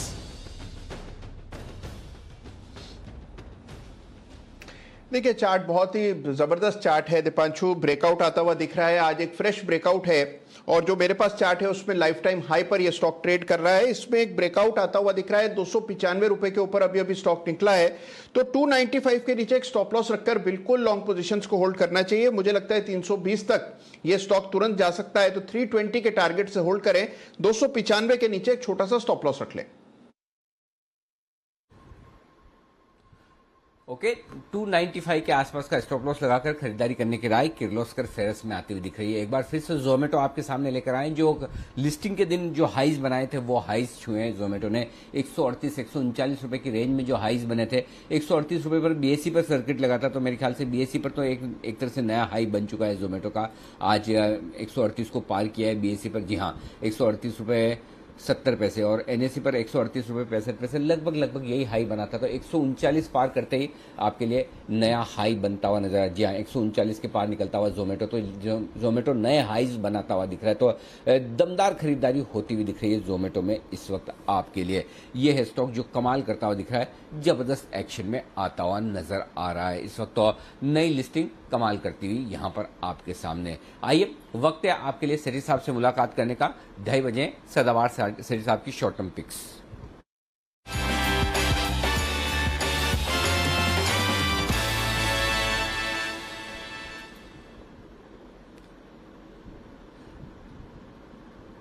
स्वागत है सेठी साहब आपका। बताएं सर किस तरह की पिक्स है आज, कैश फ्यूचर्स किस तरह का कॉम्बिनेशन है? गुड आफ्टरनून अनिल जी, good afternoon Deepanshu. Anil ji, 2 stock दोनों में खरीदारी करनी है और कैश मार्केट की स्टॉक है। अनिल जी, बाजार में हम निफ्टी को तो बहुत ही एक डल सा ट्रेड है, निफ्टी में तो 5-7 पॉइंट कभी ऊपर रहता है कभी नीचे होता है, बट जो असल एक्शन है वो कैश मार्केट के स्टॉक्स में है। जैसे कि मैंने अभी हाल ही में फ्राइडे को तो मैं एब्सेंट था, ट्रेवल कर रहा था, थर्सडे को मैंने 2 स्टॉक्स दिए थे। एक तो वर्धमान स्पेशल स्टील, जो उसी दिन टारगेट अचीव हो गए, 251 वाला 275-80 के टारगेट थे वो अचीव हो गए थे, और दूसरा इंटेलेक्ट डिजाइन भी थर्सडे को रिकमेंड करा था 792 के लेवल्स पे। जो कि आज 890 रुपए तक के हाई टच किए हैं और 837 के लेवल है। मेरे टारगेट थे 850 के, वो भी अचीव हो गए थर्सडे वाले दोनों स्टॉक्स। क्या बात है, दोनों के दोनों टारगेट सुपर हिट। गुरुवार वाले स्टॉक्स का जबरदस्त एक्शन। तो बताएं सर, आज का पहला स्टॉक कौन सा है? अनिल जी, जो आज का पहला स्टॉक है कैश मार्केट का दमदार स्टॉक है। स्टॉक का नाम है कंट्रोल प्रिंट, जो कि अभी 383-84 के लेवल पे ट्रेड करता है। एक बहुत ही सॉलिड कंपनी है फंडामेंटली। ये कंपनी एक अलग यूनिक टाइप का कारोबार करती है। कोडिंग और मार्किंग इक्विपमेंट बनाती है, जो कि बार कोडिंग में काम आता है। फिर जो प्रोडक्ट की ब्रांडिंग के लिए जो प्रिंट करना पड़ता है उसमें काम आता है। उसके अलावा प्रोडक्ट इंफॉर्मेशन, और ये सब आजकल लीगल रिक्वायरमेंट होने की वजह से कंपनी को बहुत जबरदस्त इसका फायदा मिल रहा है। और ये दुनिया की 4 कंपनियों में से एक कंपनी है जो ये काम करती है। दुनिया में सिर्फ 4 ही कंपनियां हैं जो इस तरह का काम करती है और भारत की अकेली प्लेयर है। बाकी जून क्वार्टर के नतीजे बेहद ही दमदार थे। 54 करोड़ का रेवेन्यू था, जो कि पिछले साल के जून क्वार्टर पे से 55% की ग्रोथ थी। जून क्वार्टर में पैट था 3 करोड़ के सामने 8 करोड़ का। बाकी ऑपरेटिंग प्रॉफिट मार्जिन से कंपनी के अराउंड 19%, रिटर्न ऑन इक्विटी 14%। अच्छी खासी प्रोमोटर्स की होल्डिंग है। FIs, BIs भी सिग्निफिकेंट स्टेक ओन करते हैं। तो I am bullish on the stock. मेरा इसमें शॉर्ट टर्म का टारगेट है 410 रुपए का, स्टॉप लॉस रखना 380 रुपए का। ओके, 380 का स्टॉप लॉस और 410 के टारगेट के लिए कंट्रोल प्रिंट में खरीदारी करने की राय ये है आपके लिए। सेठी साहब की तरफ से पहला स्टॉक आज का, ये भी कमाल करता हुआ दिख रहा है, 8% ऊपर है। बताएं सर, सेठी साहब आज का दूसरा स्टॉक? दूसरा स्टॉक अनिल जी जो मैंने पिक किया वो IT कंपनी है, मिड कैप IT कंपनी। जैसे मैंने पिछले गुरुवार को इंटेलेक्ट डिजाइन को रिकमेंड करा था, ये दोनों स्टॉक्स में भी एक चीज कॉमन है, बताऊंगा थोड़ी देर में। बिरला सॉफ्ट नाम है स्टॉक का अभी प्राइस चलता है 402 रुपए। ये एक CK बिरला ग्रुप की एक बहुत ही दमदार IT कंपनी है, जो कि digital transformation, cyber security, enterprise solutions, इस तरह के सेगमेंट में जहां पे हाई ग्रोथ दर्ज की जा रही है वहां काम करती है। मार्च तिमाही में नतीजे बहुत अच्छे थे। 98 करोड़ का पैट था, पिछले साल के 69 करोड़ के सामने। अच्छे खासे DIIs और FIs अराउंड 34-35% ओन करते हैं, जिसमें L&T है, निपॉन है, फिर आपके IDFC है, even Abu Dhabi investment authority भी इसमें ओन करती है स्टेक। और बाकी हाल ही में UK की एक कंपनी के साथ भी उनके लिए एक आर्टिफिशियल इंटेलिजेंस बेस्ड एक रेगुलेटरी प्लेटफॉर्म बनाने का भी कंपनी ने काम हासिल किया है। बाकी कॉमन इंटेलेक्ट डिजाइन के साथ ये है कि इसके भी नतीजे आने वाले हैं परसों 28 तारीख को, बुधवार को। और मैं एक्सपेक्ट कर रहा हूँ कि नतीजे इन दोनों कंपनियों के अच्छे रहेंगे, intellect design even Birla soft के। उस लिहाज से करंट लेवल्स पे खरीदारी करने की सलाह है। मेरा शॉर्ट टर्म में इसमें 425 का टारगेट है, स्टॉप लॉस रखना है 390 रुपए का। ओके, 390 रुपए के स्टॉप लॉस के साथ खरीदारी करें बिरला सॉफ्ट में, ये है राय सेठी साहब की तरफ से। तो सेठी साहब के दोनों स्टॉक यहाँ पर सेठी साहब पसंद है। 410 का टारगेट कंट्रोल प्रिंट और 425 का टारगेट बिरला सॉफ्ट के लिए रखना ठीक होगा। बिरला सॉफ्ट लगातार कुणाल जी राकेश जी को भी पसंद आया। एक काम करते हैं, कुणाल जी राकेश जी से भी एक बार इस पर चार्ट्स पर राय ली जाए। बंसल जी, बिरला सॉफ्ट आपने, मुझे याद है अच्छे से कि 100 रुपए से लगातार रिकमेंड किया इस स्टॉक और उसके बाद तो जो भागा है पूछे मत। बताइए क्या है राय आपकी चार्ट्स पर? देखिए अनिल जी, चार्ट्स पर राय ये है कि ओवरवेट खरीदारी की राय है। 403 के अराउंड चल रहा है और मुझे नहीं लगता है ये स्टॉक 380 इसका एक मेजर सपोर्ट है और मुझे लगता नहीं है 380 के नीचे की क्लोजिंग अभी नियर फ्यूचर के अंदर आएगी। एक री रेटिंग का कैंडिडेट है और यहां पर काफी बड़ी री रेटिंग 500 प्लस के लेवल्स इजीली देखने को मिलेंगे बिरला सॉफ्ट के अंदर।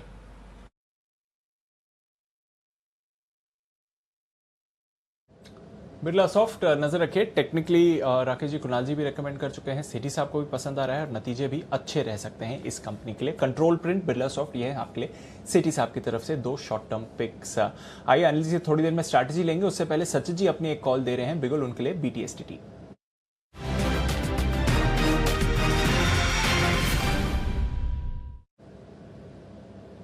बताएं Sachin ji.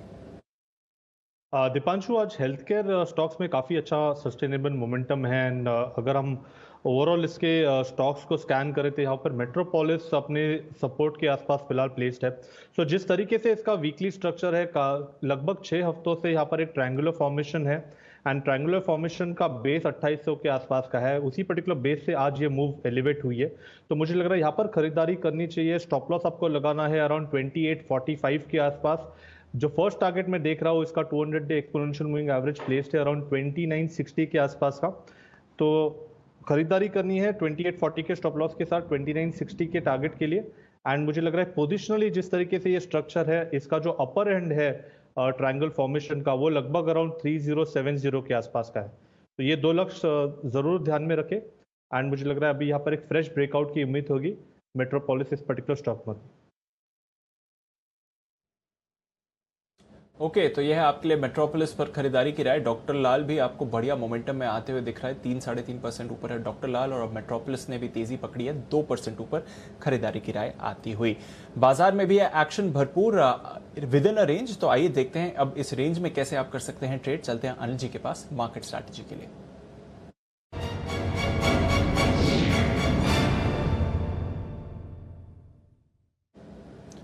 Sir, global markets में सुस्ती जरूर है, हालांकि शो की शुरुआत से अब तक देखें तो पिछले आधे घंटे में निचले स्तरों से डाउ फ्यूचर्स भी थोड़ा रिकवर हुआ है। 350 अंक नीचे था जब हमने शो की शुरुआत करी थी। अब अगर आप देखेंगे तो 200 पॉइंट्स की गिरावट आपको आती हुई दिख रही है। सभी आईटी दिग्गज कंपनीज और साथ ही फेड की पॉलिसी और जीडीपी डेटा आने वाला है यूएस में इस हफ्ते, उससे पहले गिरावट का माहौल बना हुआ है। यूरोप में अगर आप देखें तो आधे % की सुस्ती है। ओपनिंग गिरावट के बाद और गिरावट नहीं आई है, बट ऑफकोर्स वीकनेस बनी हुई है। बट आज चीन और हांगकांग में भारी भरकम गिरावट थी। 4% नीचे हांगकांग था और चीन में भी हमने 2.5% की गिरावट देखी है। गोल्ड और ऑयल देखें तो वहां पर एक स्टेबल कारोबार है, थोड़ा ऑयल पर दबाव इस समय बना हुआ है। क्या करना चाहिए सर? देखिए, दो चीज है। सिंपल है कि ग्लोबल मार्केट्स बहुत सपोर्टिव नहीं है और डाउ फ्यूचर्स जिस तरह से कमजोर ट्रेड कर रहे हैं 200 पॉइंट के आसपास, तो थोड़ा सा मतलब ओवरनाइट मूड माहौल सुस्ती का रहेगा। आप ट्रेडिंग रेंज के हायर एंड पर जब भी 15,890 15,900 की तरफ बढ़ते तो वहां पर थोड़ा सा रिस्क रहता है। तो इसलिए हम बार बार ये कह रहे हैं कि 15,875 के ऊपर से बेचने के बारे में सोचें, 15,800 और उसके नीचे खरीदारी के बारे में सोचें। चूंकि अब आप नीचे आते दिख रहे हैं थोड़ा, तो नीचे आए तो खरीदारी कीजिए। खरीदारी करने के लिए रेंज जो सबसे बढ़िया है 15,750 से 15,800 निफ्टी के लिए है। ऊपर में 15,875 15,900 आए तो वहां पर बिकवाली कीजिए, प्रॉफिट बुक करिए, शॉर्ट भी कर सकते हैं। बैंक निफ्टी का जहां तक सवाल है 35,100 की रेंज में आपको बिकवाली करनी है और नीचे में 34,600 34,700 की रेंज में आए तो वहां पर खरीदारी करनी है। तो एकदम परफेक्ट बाजार रेंज को रेस्पेक्ट कर रहा है और उस रेंज के हिसाब से ट्रेड करना है। डेटा बता दूं कौन से इंपॉर्टेंट है। 15,800 ये सबसे इंपॉर्टेंट लेवल है निफ्टी पर, जहां पर 83 लाख शेयरों का ओपन इंटरेस्ट है, हाईएस्ट है, वो आसानी से टूटने वाला नहीं। तो यहां से 15-20-25 पॉइंट और नीचे आ जाए 15,800 के आसपास, वहां खरीदारी कीजिए। वहां हल्की फुल्की शॉर्ट कवरिंग भी आ सकती है, खरीदारी भी आ सकती है। लेकिन अगर 3 बजे के पहले 15,800 टूटता है तो 15,725 15,750 तक आ सकता है। इसकी रिस्क रहती है, चांसेस वैसे कम है। पहली चीज, ऊपर की तरफ 15,900 पार करना मुश्किल होगा। 61 लाख शेयरों का ओपन इंटरेस्ट है वहां पर और वो आपके लिए रुकावट का काम करेगा। तो 15,875 15,900 के रेंज में आपको बिकवाली करनी है। बहुत परफेक्ट रेंज है और इस परफेक्ट रेंज को बाजार ट्रेड करता हुआ दिख रहा है। 15,800 के आसपास शॉर्ट कवरिंग आने की संभावना है। पूरी संभावना इस बात की कि उसके नीचे न जाए, क्योंकि 63 लाख शेयर कॉल राइटर्स भी शॉर्ट है। तो जैसे आप 15,800 के नजदीक पहुंचेंगे, कॉल राइटर्स भी अपनी शॉर्ट पोजीशन काटने की कोशिश करेंगे। तो 15,800 नीचे 15,900 ऊपर, इस रेंज को ट्रेड करना है। इस रेंज के जिस ओर आए आप एक काउंटर ट्रेड लीजिए और ऊपर की तरफ डेफिनेटली ग्लोबल मार्केट्स की कमजोरी को देखते हुए 15,900 के आसपास 875 के आसपास प्रॉफिट बुक करना चाहिए। अब आइए बैंक निफ्टी। बैंक निफ्टी में लगातार हाईएस्ट ओपन इंटरेस्ट एक ही स्ट्राइक प्राइस पर है और वो है 35,000। 35,000 के पुट और कॉल दोनों पर हाईएस्ट ओपन इंटरेस्ट है। और दीप, मजे की बात देखिए, दोनों पर लगभग बराबर है। 20 लाख शेयर पुट में है, 22 लाख शेयर कॉल्स में है। आज 9 लाख शेयर पुट में जुड़े हैं, 8 लाख शेयर कॉल्स में जुड़े हैं, यानी कि बिल्कुल टक्कर बराबरी की है और उससे थोड़ा सा नीचे है। तो 35,000 के नीचे अगर हम रहते हैं तो नीचे में 34,600 34,700 की रेंज में स्ट्रॉन्ग सपोर्ट है और 35,000 के ऊपर 35,100 35,250 ये रुकावट का लेवल है डेटा के लिहाज से। तो बैंक निफ्टी कहीं कुछ जाने की तैयारी में नहीं है, यहीं पड़ा रहेगा 34,900 35,000 की रेंज में। अगर 34,900 के नीचे ट्रेड किया तो 200 पॉइंट की जगह खुलेगी, 35,000 के ऊपर ट्रेड किया तो 100 से 200 पॉइंट की जगह वहां भी खुलेगी। तो डायरेक्शन कोई खास नजर नहीं आ रहा, नहीं डायरेक्शन निफ्टी पर दिख रहा है 100 पॉइंट की रेंज के लिहाज से। क्योंकि ग्लोबल मार्केट्स कमजोर है, इसलिए ऊपर के लेवल पर अगर आज मौका मिले, वापस से रिकवरी आए तो वहां थोड़ा बहुत हल्का कर सकते हैं और वापस से इंतजार कर सकते हैं। ये स्ट्रेटेजी आपकी होनी चाहिए। जी दीप। बिल्कुल सर, तो रेंज में ही अटका हुआ है बाजार, ऊपरी स्तरों पर थोड़ा हल्का हुआ है, मुनाफा वसूली करें, निचले स्तर पर खरीदारी भी आप ढूंढ सकते हैं। देखिए पिछले ऑलमोस्ट पूरे ही दिन, बट स्पेशली पिछले 2 घंटों में एक बहुत ही सीमित दायरे में आपने बाजार को ट्रेड करते हुए देखा है, ना ऊपर जा रहा है ना नीचे, अपने लेवल्स को होल्ड कर रहा है इस समय। बट स्टॉक स्पेसिफिक एक्शन है भरपूर, रेंज बाउंड मार्केट है, बट ब्रॉडर मार्केट में जैसा अनिल जी कह रहे थे काफी सारा एक्शन आपको बनते हुए दिख रहा है इस समय। सचिन जी, मेट्रोपोलिस पर अभी आपने राय दी थी, पहला टारगेट शायद इस पर हिट होते हुए दिख रहा है सर, नजर डालें मेट्रोपोलिस क्या चल रहा है इस पे?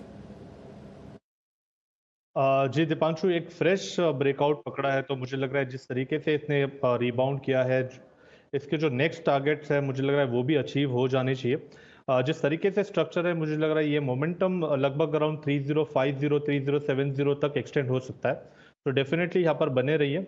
ट्रेलिंग स्टॉप लॉस मुझे लग रहा है अभी यहाँ से अराउंड 2865 के आसपास रखना चाहिए, एंड अभी भी खरीदारी करने के मौके ढूंढने चाहिए।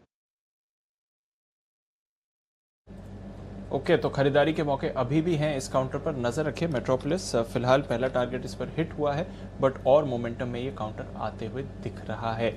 एक स्टॉक जिस पर बाजार की हमेशा नजर बनी रहती है उस पर करेंगे चर्चा, पर उससे पहले एक बार उदयपुर सीमेंट, अगेन एक छोटा काउंटर है, बट सीमेंट स्टॉक्स में बढ़िया आपने रुझान बनते हुए देखा है और इसके भी नतीजे आते हुए दिख रहे हैं। कोई सरप्राइज नहीं है कि साल दर साल देखें तो दमदार ही आपको नतीजे आते हुए दिखेंगे। 6 करोड़ से बढ़कर मुनाफा 17 करोड़ का आते हुए दिखा है जहां तक उदयपुर सीमेंट का सवाल है। आय भी 138 करोड़ से बढ़कर 216 करोड़ की आपको आती हुई दिखी है, तो 7% स्टॉक में भी आपको मूव आते हुए दिख रहा है। एक बार जरा राय दें इस पर कुणाल जी, उदयपुर सीमेंट छोटा काउंटर बट दमदार नतीजे साल दर साल के बेसिस पर ऑफकोर्स।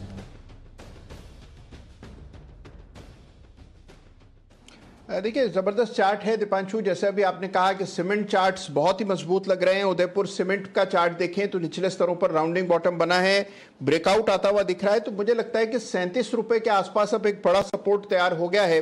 37 के नीचे जाए तभी चिंता है, अन्यथा मुझे लगता है स्टॉक भी आपको 45 रुपए की तरफ बढ़ता हुआ दिखेगा, तो 45 के टारगेट से बने रहने की राय।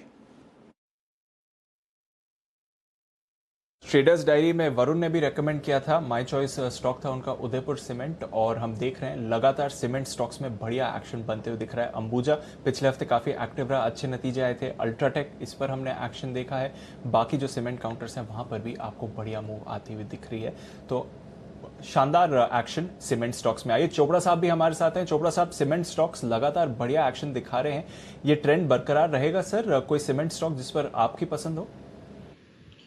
देखिए मुझे लगता है उदयपुर सीमेंट, अगर आप रिकॉल कर पाएं तो मैंने करीब 15-20 दिन पहले, लगभग 1 महीने पहले रिकमेंड किया था। बहुत अच्छा कंपनी है। अब इसके फंडामेंटल्स ऐसे चेंज हो गए हैं क्योंकि अब ये जेके लक्ष्मी ने टेक ओवर कर लिया है, तो अब ये जेके लक्ष्मी जो इसके जो ओनर्स हैं वो जेके लक्ष्मी है, तो मुझे लगता है कि लॉन्ग टर्म पर्सपेक्टिव से भी यदि कोई खरीदना चाहे तो बहुत ही अच्छा लगता है। इसके अलावा रामको सीमेंट है जो मुझे बहुत अच्छा लगता है यहाँ पर भी, और उसके अलावा श्री सीमेंट जो है वो भारत की अग्रणी कंपनी है, और जिस तरीके का कंसोलिडेशन श्री सीमेंट में देखने को मिला है, मुझे लगता है कोई, हालांकि बड़ा शेयर है, अगर कोई फ्यूचर्स में भी खरीदे तो भी कोई ऐसे डर वाली बात नहीं लगती। अभी 27,900 के करीब चल रहा है, मुझे लगता है ये आराम से 30,000 और 31,000 की तरफ बढ़ना चाहिए। तो श्री सीमेंट भी एक मेरे को बहुत अच्छा स्टॉक लगता है जिसमें खरीदारी की जा सकती है। मगर छोटे मझोले कंपनीज में इंडीड मुझे लगता है कि उदयपुर सीमेंट ऐसा कंपनी है जो कि आप साल 2 साल के लिए लेकर रख सकते हैं, एक पोटेंशियल मल्टीबैगर भी है ये। ओके, तो एक पोटेंशियल मल्टी बैगर हो सकता है ये काउंटर उदयपुर सीमेंट। दिग्गजों में तो ऑफकोर्स श्री सीमेंट पर है नजर, but mid cap small caps में देखिए उदयपुर सीमेंट, ये है चोपड़ा साहब को पसंद। 10% ऊपर इस समय नतीजों के बाद आपको आते हुए दिख रहा है काउंटर, तो जबरदस्त तेजी का माहौल बना हुआ है सीमेंट पैक में, और मिड कैप सीमेंट स्पेशली जहां पर आपको अच्छा एक्शन बन रहा है। पर जैसे मैं कह रहा था, बाजार का एक हेविली ट्रैक्ड काउंटर और लगभग रोज ही कुछ ना कुछ मूवमेंट इस पर आते हुए दिख रहा है। टाटा मोटर्स नतीजों के लिहाज से किस तरह की रहेगी परफॉर्मेंस, आइए एक बार इस पर भी डालते हैं नजर। वरुण हमारे साथ तैयार है टाटा मोटर्स के अनुमान के साथ। वरुण बताइए। डेफिनेटली दीप, देखिए टाटा मोटर्स में घाटा होने वाला है, करीब 1915 करोड़ के आसपास का ये लॉस करने वाली है कंपनी। हालांकि नंबर्स पे आप देखेंगे तो फिर से वही अच्छे क्यों आपको खराब देखने मिलेंगे, इसके लिए हमारे अनुमान में नजर रखिएगा। रेवेन्यूज जो है 62,045 करोड़ के आसपास आने का अनुमान लगाया जा रहा है। एबिटा जो है 5,150 करोड़, मार्जिन्स 8.3% के आसपास आ सकते हैं और नुकसान मैंने जैसे कि कहा 1915 करोड़ के आसपास आ सकता है। पिछले साल भी इसी क्वार्टर में कंपनी ने 8384 करोड़ का आसपास का नुकसान किया था और पिछले क्वार्टर में भी कंपनी ने करीब 7,600 करोड़ के आसपास का नुकसान किया था। वॉल्यूम जो है 40% गिरे हैं, जेएलआर के वॉल्यूम जो है 30% के आसपास गिरे हैं। कंपनी ने अपने अपडेट में कहा भी था कि आने वाले दिनों में सेमीकंडक्टर की जो कमी है उसके चलते हो सकता है थोड़ी दिक्कतें देखने मिलेगी और वो दिक्कतें जो है आपको इस क्वार्टर में भी देखने मिलेगी। खासकर जो ओवरऑल पैसेंजर व्हीकल सेगमेंट है उसके आगे डिमांड कैसे देखने मिलती है उसके ऊपर नजर रखिएगा और नए लॉन्चेस, क्योंकि अब तो वो लॉकडाउन भी खत्म हो चुके हैं तो कहीं ना कहीं डिमांड वापस आ रही है। क्या नए लॉन्चेस क्या लाने वाले हैं, क्योंकि फेस्टिवल सीजन भी सामने खड़ा है, तो इस सब पे मैनेजमेंट की जो कमेंट्री है उस पर हमें ध्यान देना है। बिल्कुल, तो मैनेजमेंट की कमेंट्री पर देना है ध्यान। और जेएलआर का जो रीसेंट अपडेट आया था सेमीकंडक्टर शॉर्टेज को लेकर, वॉल्यूम्स को लेकर, उस पर भी अगर कोई अपडेटेड कमेंट्री या रिवाइज्ड गाइडेंस आती है तो नजर रखनी पड़ेगी। आई सुमित जी भी हमारे साथ हैं। सुमित जी, टाटा मोटर्स पर राय दें। 300 के नीचे थोड़ी वीकनेस दिखा रहा है। आज मिड आफ्टरनून सेशन में हल्का सा बाउंस बैक आया था इस पर अब टाटा मोटर्स पर क्या राय बनती है टेक्निकल स्ट्रक्चर देखते हुए? देखिए टेक्निकली थोड़ा सा वीक हो रहा है स्टॉक। मेरे को लग रहा है जब तक स्टॉक नीचे में 300 के नीचे सस्टेन करता है तब तक थोड़ा सा डाइसी रहेगा। 300 के ऊपर जाना और इसको क्लोजिंग देना बहुत जरूरी है। जैसे 300 के ऊपर ये सस्टेन करेगा तो इसके अंदर तेजी बनेगी। जब तक ये 300 के नीचे है तब तक हो सकता है हमें नीचे में 280 या 275 तक के लेवल देखने को मिले। 300 के ऊपर क्लोजिंग दे देगा तो वापस से ये यूटर्न मारेगा और फिर एक तेजी का व्यू बनेगा। तो फिलहाल एक बार बाइंग के लिए वेट करें, या तो लोअर लेवल्स पे बाइंग बनेगी या 300 के ऊपर बाइंग बनेगी। फिलहाल चार्ट का स्ट्रक्चर थोड़ा सा वीक बना हुआ है। बिल्कुल, तो यह है आपके लिए राय टाटा मोटर्स पर। फिलहाल स्ट्रक्चर थोड़ा वीक बना हुआ है। सुबह पिक ऑफ द वीक में वागले साहब की तरफ से ये एक सेल कॉल भी आती हुई दिखी थी। 280 और 275 के टारगेट्स वागले साहब ने दिए हैं। अब देखते हैं कि नतीजे किस तरह के रहते हैं और उसके बाद स्टॉक पर आपको कैसी मूव आती हुई दिखेगी। एक स्टॉक जहां पर थोड़ी मूव आती हुई दिख रही है, EIL, engineers India. Bansal ji जरा इस पर राय दे। थोड़ी देर पहले एक ब्रेकआउट आते हुए दिखा था, हल्की सी मूव आई थी ऊपरी लेवल पर। अब उसके ऊपर कोई एक्शन नहीं दिख रहा है, पर 76 पर EIL का स्ट्रक्चर कैसा लगता है सर?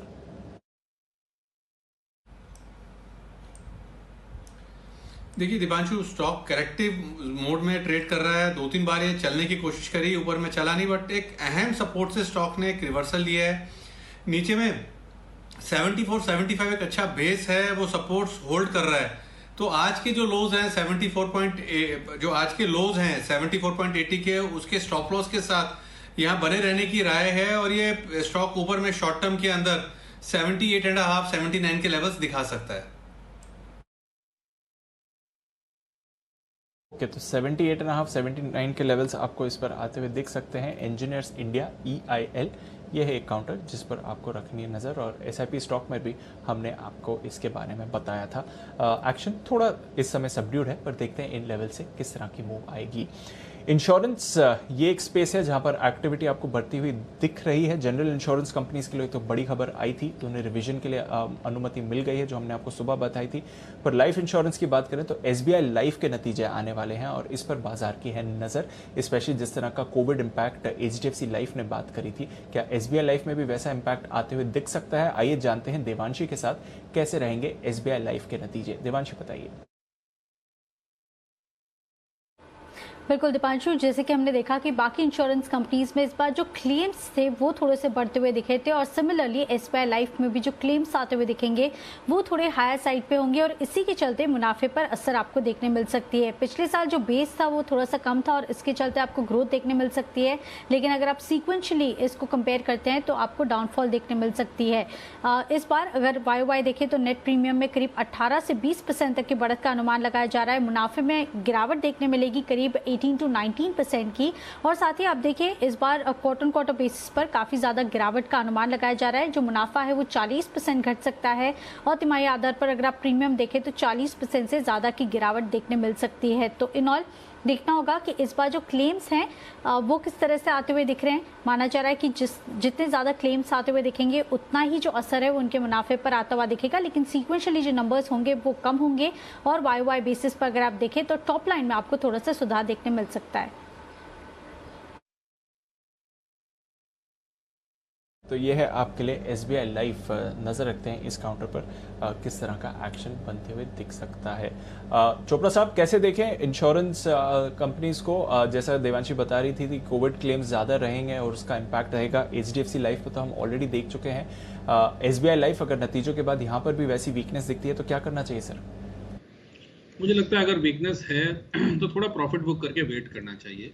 नो डाउट इंश्योरेंस और लाइफ इंश्योरेंस, जनरल इंश्योरेंस और लाइफ इंश्योरेंस दोनों तरह की कंपनीज के लिए थोड़ा सा पिछले कुछ क्वार्टर्स जो हैं वो चैलेंजिंग रहे हैं और आने वाले समय भी में भी चैलेंजिंग रहेंगे। मैं थोड़ा सा और इसमें रोशनी डालना चाहूँगा कि जैसे एक प्रोडक्ट होते थे ग्रुप टर्म लाइफ, जहाँ पर ग्रुप इंश्योरेंसेस कराया करती थी कंपनीज अपने एम्प्लॉयज़ का, जो लाइफ इंश्योरेंस होता था। इस तरीके के प्रोडक्ट्स बंद कर दिए हैं लाइफ इंश्योरेंस कंपनीज ने। अभी फिलहाल वो इस तरह के इंश्योरेंसेस नहीं कर रहे हैं, तो कहीं ना कहीं प्रोडक्ट मिक्स भी चेंज हो रहा है इस डर से कि कहीं इनके जो क्लेम रेट्स हैं वो बढ़ ना जाए। तो ये बात बताता है कि कहीं ना कहीं एक स्ट्रैटेजी में कि मुझे लगता है कि कहीं डर है और कोविड को लेके जब तक चीज़ें ठीक नहीं हो जाती और थर्ड वेव पे भी क्लैरिटी नहीं आ जाती, मुझे लगता है कि फिलहाल इंश्योरेंस कंपनी से, खास करके लाइफ इंश्योरेंस कंपनी से थोड़ा सा दूर रहना चाहिए। अगर जनरल इंश्योरेंस की बात करें तो मुझे न्यू इंडिया इंश्योरेंस बहुत अच्छा लगता है। तो न्यू इंडिया इंश्योरेंस में खरीदारी की जा सकती है एटलीस्ट मीडियम टर्म के लिए, और ये स्टॉक मुझे लगता है कि एक बार चलना शुरू होगा तो लगभग 200 तक की अपनी यात्रा पूरी करेगा। तो वो 160 रुपये पर ट्रेड करता है। तो इंश्योरेंस स्पेस में अगर आप बात करें तो न्यू इंडिया इंश्योरेंस मुझे अच्छा लगता है।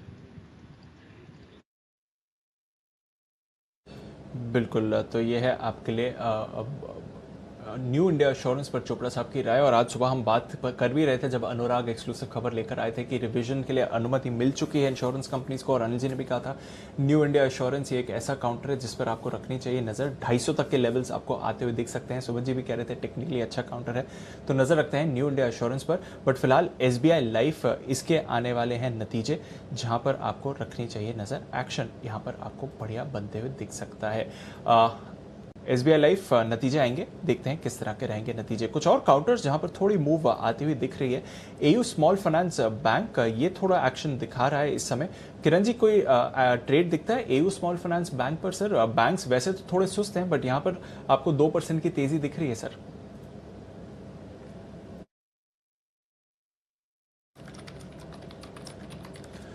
ओके, किरण जी के साथ फिर से संपर्क करेंगे। वागले साहब, जरा आप ही एक बार नजर डालें AU स्मॉल फाइनेंस बैंक के चार्ट पर सर। दीपांशु, मुझे स्ट्रेंथ दिखती है। मुझे लगता है ये 1220 1225 के आसपास स्टॉक जा सकता है और 1160 के नीचे जाएगा तो ये वीक होगा।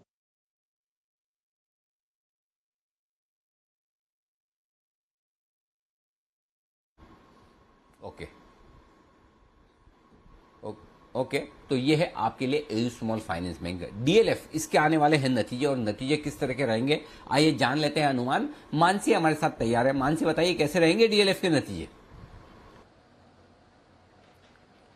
Good afternoon Anil sir. अच्छे नतीजों का अनुमान हम लगाकर चल रहे हैं। सालाना आधार पर कंपनी की आय जो है उसमें अच्छी खासी बढ़त देखने को मिलेगी, और जहां नुकसान पिछले साल कंपनी देख रही थी इस बार मुनाफे में भी आती हुई दिखेगी। रेजिडेंशियल डिमांड बढ़ने से फायदा मिलता हुआ दिखेगा। FY22 के अंत तक 8.3 मिलियन स्क्वायर फुट नए लॉन्चेस की पाइपलाइन कंपनी बनाकर चल रही है।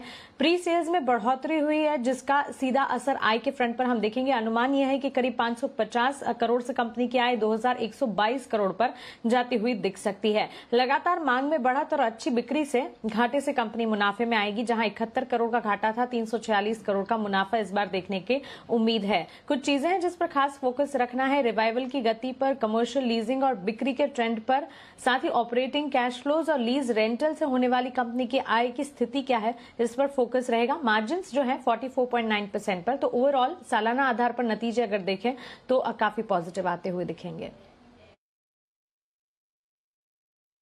ओके, तो DLF के नंबर्स पॉजिटिव आने की पूरी संभावना है। साल दर साल मांग में रिकवरी दिखेगी और कमर्शियल लीजिंग और बिक्री में आपको बढ़त देखने को मिलेगी। DLF स्टॉक भी काफी मजबूती से ट्रेड करता हुआ दिखा है, क्या यहां से भी अच्छी मजबूती दिखा सकता है? चोपड़ा साहब, जरा DLF और रियल एस्टेट शेयरों पर दीजिए अपनी राय।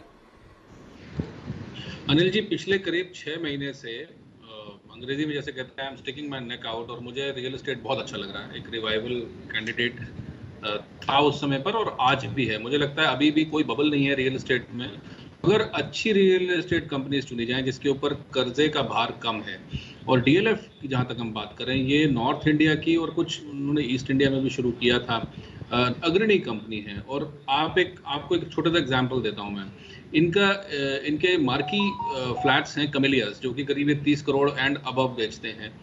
आप पूरी की पूरी मंदी में, जो 7-8 साल मंदी चली है रियल एस्टेट में, कमेलियास के भाव नहीं गिरे। तो ये डीएलएफ का मार्केटिंग स्ट्रेंथ ही है, जो ये लोग अभी भी एक प्रीमियम कमांड करते हैं। और डीएलएफ का कोई भी जो फ्लैट ये लोग बेचते हैं वो बेयर शेल होता है, इसके अंदर कुछ भी ये इंटीरियर करके नहीं देते जैसे बहुत सारे दूसरे बिल्डर्स करते हैं। तो मुझे लगता है कि डीएलएफ अगर कोई लंबी अवधि तक रखे तो मैं इसका आज डबल का टारगेट देता हूँ। इसमें कुछ समय जरूर लगेगा, मुझे लगता है कि 600-650 तक भी ये जा सकता है। और आने वाले समय में आई थिंक आने वाले 4-5 साल बहुत अच्छे हैं रियल एस्टेट क्षेत्र के लिए। और मैं कुछ और रिकमेंडेशन देना चाहूँगा। ब्रिगेड है, प्रेस्टीज एस्टेट्स है, ये बहुत अच्छी कंपनी है। और मुझे लगता है रेजिडेंशियल में ज़्यादा एक्शन होगा एज कम्पेयर टू कमर्शियल। तो जितनी भी अच्छी रियल एस्टेट कंपनीज हैं, चाहे वो साउथ बेस्ड हो, नॉर्थ बेस्ड हो, उनमें खरीदारी की जा सकती है किसी गिरावट में। और डीएलएफ मुझे लगता है अच्छे रिजल्ट्स भी देगा। और इन्होंने क्वार्टर ऑन क्वार्टर जो है सेल्स भी अच्छी करके, इवन ड्यूरिंग द पैंडेमिक। तो ये एक बहुत पॉजिटिव पॉइंट है कि ये लोग पैंडेमिक के दौरान भी अच्छा सेल्स कर पाए और इनका प्रीमियम्स नहीं गिरे। तो डीएलएफ थोड़ी कभी भी गिरावट में मिलता है तो लेना चाहिए। मैं इसका 600 का लक्ष्य दूंगा। हाँ, इसमें 1-2 साल लग सकते हैं कि 1 से 2 साल के लिए अगर आप रखें और 2 साल में भी डबल हो जाए तो क्या बुरा है, बहुत ही अच्छा माना जाएगा। और वो भी रियल एस्टेट की नंबर 1 कंपनी अगर यहाँ से 600 रुपये हो जाए तो बहुत ही बढ़िया। तो बहुत ही बुलिश और बहुत ही पॉजिटिव है डीएलएफ पे चोपड़ा साहब। आइए महिंद्रा एंड महिंद्रा फाइनेंस, इसके भी आने वाले हैं नतीजे आज। और एमएनएम फाइनेंस के रिजल्ट्स का अनुमान बताने के लिए देवांशी हमारे साथ है इस वक्त। देवांशी, कैसे रहेंगे रिजल्ट्स, बताइए जरा। बहुत ज़्यादा शानदार नतीजों का अनुमान नहीं किया जा रहा है इस बार, क्योंकि आप देखिए जो हैवी कमर्शियल व्हीकल्स थे वहां से काफ़ी ज़्यादा प्रेशर आता हुआ दिखा है। साथ ही जो ट्रैक्टर सेगमेंट है वहां से भी थोड़ा सा दबाव था, और इसी के चलते इस बार इनकी जो टॉप लाइन है उसमें बहुत ज़्यादा बढ़त आती हुई नहीं दिखेगी। इस बार जो कुल आय है वो करीब 2570 करोड़ के आसपास रहने का अनुमान है, जो कि पिछली बार करीब 2640 करोड़ के आसपास था। करीब 100 to 150 करोड़ का गेन्स आपको देखने मिल सकते हैं। मुनाफे की अगर बात करें तो इस बार आपको करीब 90% का एक बड़ा जंप आता हुआ दिखेगा। वो इसलिए क्योंकि इनकी जो अन्य आय है वहां से सारा मिलता हुआ दिखेगा, और साथ ही जो ब्याज देवांशी एक मिनट रुकिए, देवांशी रुकिए, अरे देवांशी रुकिए, अरे देवांशी रुकिए, अरे रुकिए, आपके नतीजे आपके सामने आ रहे हैं। क्या टाइमिंग है आपकी, गजब की। वाह, एमएनएम फाइनेंस के रिजल्ट आ ही गए।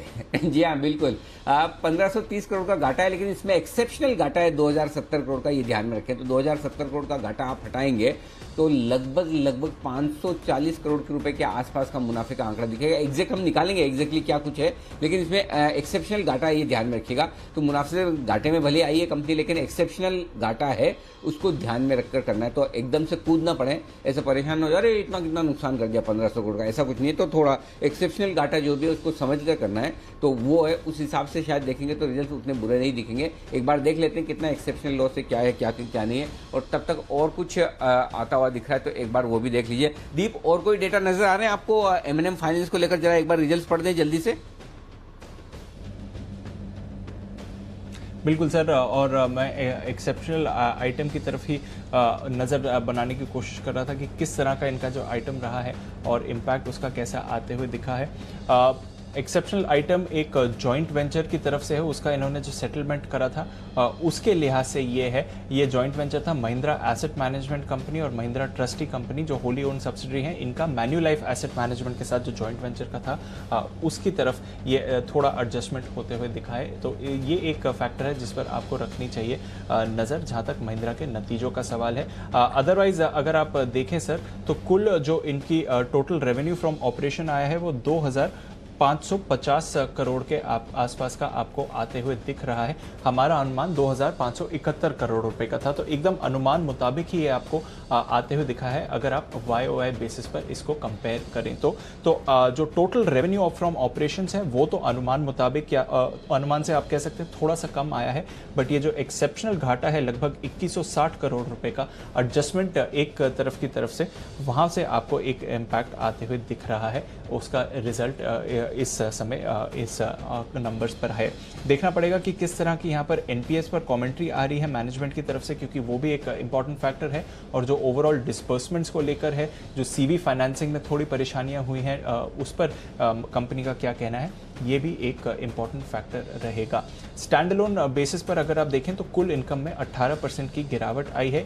ईसीएल प्रोविजंस इन्होंने करे हैं 2120 करोड़ रुपए के, वो एक फैक्टर है जिसकी तरफ से आपने थोड़ा कंसर्न देखा है। और कुछ लिमिटेड रीस्ट्रक्चरिंग भी करी गई है जिसकी वजह से आप इंपैक्ट देख रहे हैं। तो अनिल जी, एक जॉइंट वेंचर का थोड़ा एडजस्टमेंट है, एक एक्स्ट्रा ऑर्डिनरी प्रोविजनिंग करी गई है, थोड़ी रीस्ट्रक्चरिंग हुई है अकाउंट्स की तरफ से, तो वो अगर आप सारी चीजें मिला के देखें तो 3000 करोड़ का जो एक मुश्त घाटा आया है उसका इंपैक्ट आप देख रहे हैं। ओवरऑल अगर आप रेवेन्यू फ्रॉम ऑपरेशंस देखें तो लगभग अनुमान मुताबिक ही आती हुई दिख रही है सर।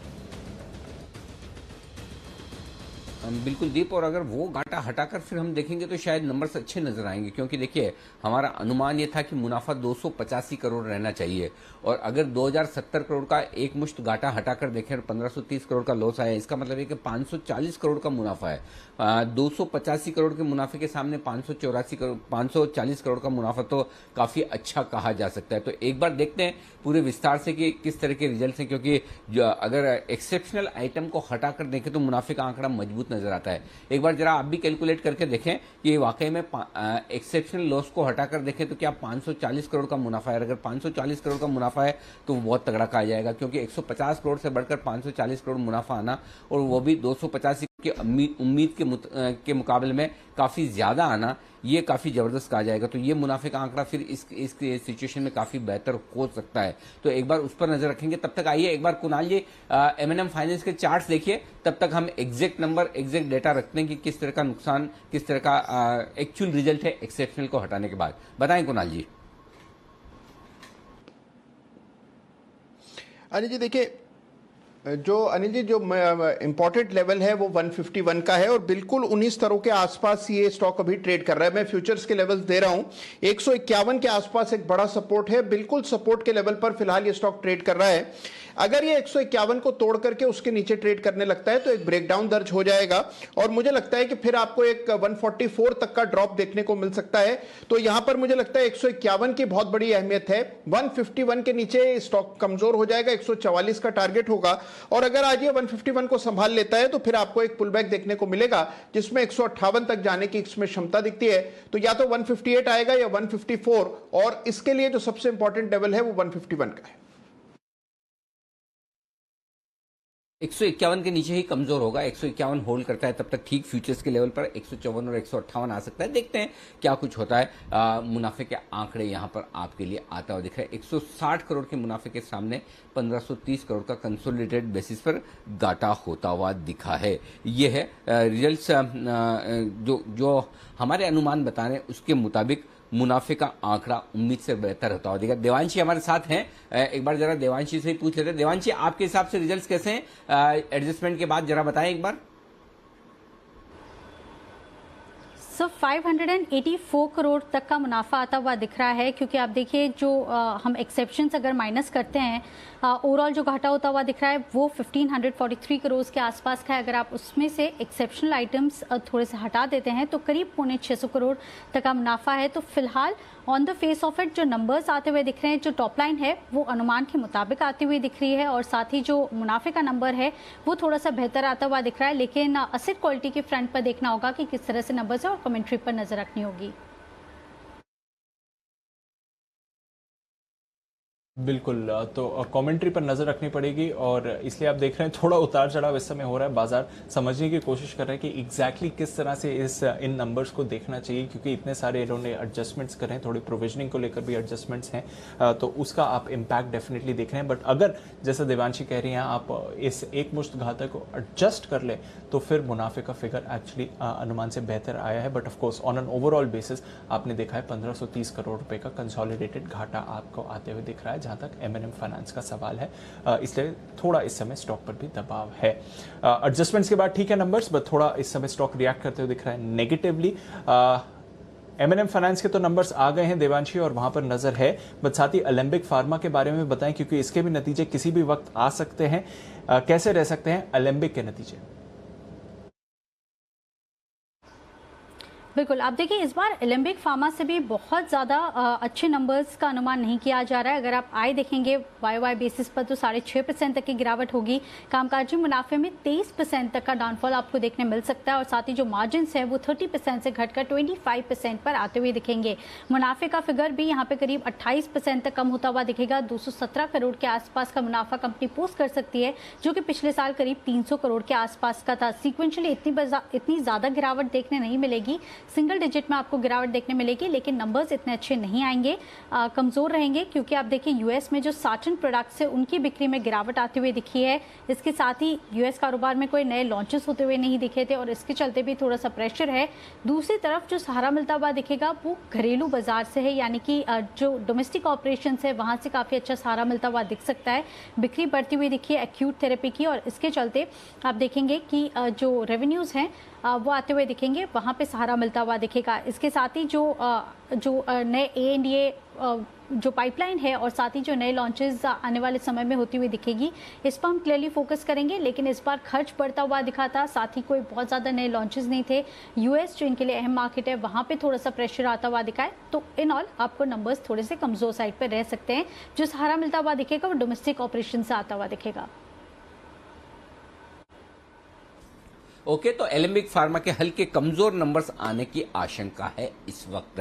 आइए एसेट क्वालिटी के आंकड़े जो आए M&M फाइनेंस के यहाँ पर, उसकी वजह से स्टॉक में गिरावट होती हुई दिख रही है। ग्रॉस और नेट लेवल पर तिमाही दर तिमाही NPA में काफ़ी इजाफा होता हुआ दिख रहा है और ये इसके लिए खराब है और ये वजह ये स्टॉक कमज़ोर होता हुआ आपको अब नज़र आएगा। तो जो भी NBFCs के बैंक्स के नतीजे आए उसमें न सिर्फ मुनाफे का आंकड़ा आपको देखना है, बल्कि प्रोविजनिंग और साथ ही ग्रोथ और नेट लेवल पर NPA किस तरह के रहे वो भी देखना बेहद ज़रूरी है। आइए बढ़ते आगे। कुणाल जी और राकेश जी तैयार है अपने पिक ऑफ द डे के साथ। कल का काम आज ही।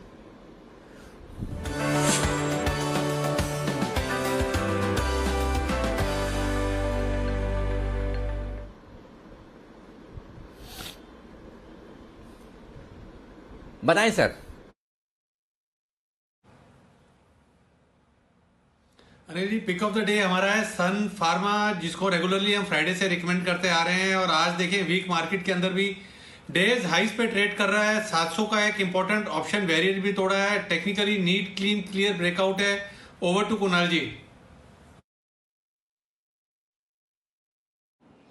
अनिल जी देखिए, बहुत ही शानदार चार्ट है और इसी वजह से दोबारा इसको हम लोग शामिल कर रहे हैं। इस पर हमने शुक्रवार पर को भी खरीदारी की राय दी थी और आज इसमें एक फ्रेश ब्रेकआउट देखने को मिल रहा है। एक 700 का रेजिस्टेंस था, वो भी पार होता हुआ दिख रहा है और अब ये स्टॉक 730 तक की दौड़ लगाने के लिए पूरी तरह तैयार है। बाय करके चलें।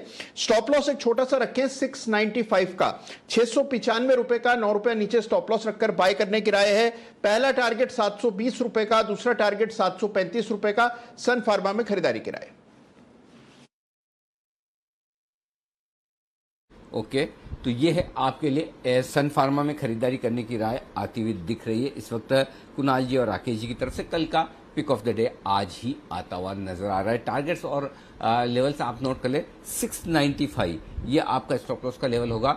720 और 735 दो टारगेट के लिए यहां पर आपको करनी है खरीदारी। आइए बढ़ते आगे। एक बेहतरीन और इंटरेस्टिंग रिसर्च आपके सामने आ रही है और ये रिसर्च आ रही है आपके पास आशीष चतुर्वेदी की तरफ से। इंटरेस्टिंग भी है, बेहतरीन भी है और कुछ स्टॉक्स पर जबरदस्त असर डालने वाली भी है। तो आशीष से समझते हैं क्या है रिसर्च। आशीष बताइए।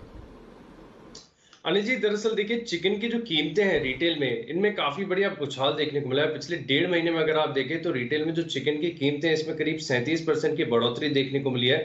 जो कीमतें 160 रुपए से बढ़कर करीब 200 रुपए प्रति किलो हुई है और फार्म गेट की जो कीमतें हैं, यानी पूरा जो प्रोडक्ट होता है उसकी कीमतें अगर आप देखें तो उसमें करीब 26% का जो है इजाफा देखने को मिला है। और जैसा कि हम आपको लगातार अपडेट में देकर बता भी रहे थे कि आप देखिए जो इनका जो फीड कॉस्ट होता है उसमें काफी बड़ा उछाल देखने को मिल रहा है। मिसाल के तौर पर अगर आप देखें तो NCDX में सोयाबीन का अगर आप चार्ट देखेंगे तो वहां पर भी आपको ब्रेकआउट है, करीब करीब लाइफ हाइस के आसपास वो चल रहा है। जो मेज की कीमतें हैं वहां पर भी एक अच्छी बढ़त देखने को मिली है और इसी को पास ऑन किया। इससे पहले देखिए पूरी इंडस्ट्री में एक समस्या ये थी क्योंकि लॉकडाउन के दौरान जो है कई राज्यों में रिस्ट्रिक्शंस थी।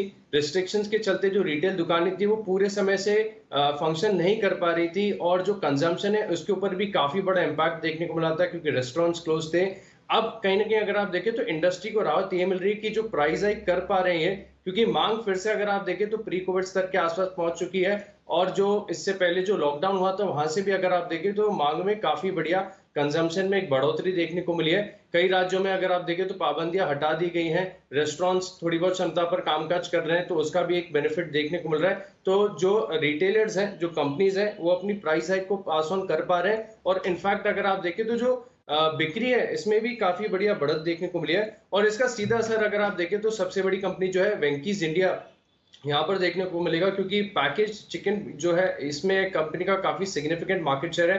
गोदरेज एग्रोवेट की भी अगर आप देखें तो ठीक ठाक आय जो है सेगमेंट से आती है, तो वेंकीज और गोदरेज एग्रोवेट ये दो स्टॉक जो है फोकस में रहेंगे। ओके, तो ये है लगातार चिकन पर, अंडों पर, सब पर आशीष की पैनी नजर है। आशीष है, या आप अपनी मर्जी से करते हैं, या ये आपके मतलब क्या क्या कैरेक्टर की डिमांड है? मतलब कहते हैं ना भाई, कैरेक्टर की डिमांड है तो करना पड़ता है। तो मतलब आप अपनी मर्जी से करते हैं, या भाई दीप ने बोल दिया नहीं आशीष तुम्हें इस पे रिसर्च करनी ही पड़ेगी तो करनी पड़ेगी? अनिल जी, इस बार जो है दीप की तरफ से प्रेशर नहीं था, लेकिन मैं एक बात कहूंगा कि इसमें पूरा सहयोग अगर आप देखें तो वरुण ने दिया है। वरुण ने बकायदा अगर आप देखें तो मदद की, मेरी चैनल चेक लिया है, चिकन की कीमतें पूछी है, कैसा चल रही है, डिमांड कैसा है, पोल्ट्री एसोसिएशन से बात की है, तो वरुण का इस लिंक में काफी बड़ा योगदान है।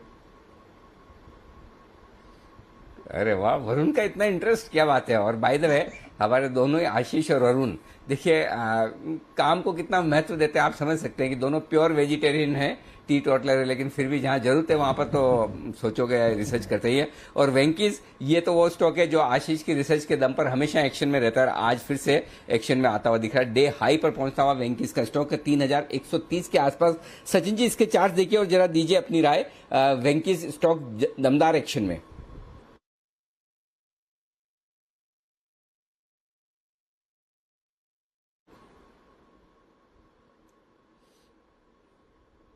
सचिन जी आप म्यूट है, अनम्यूट करें प्लीज।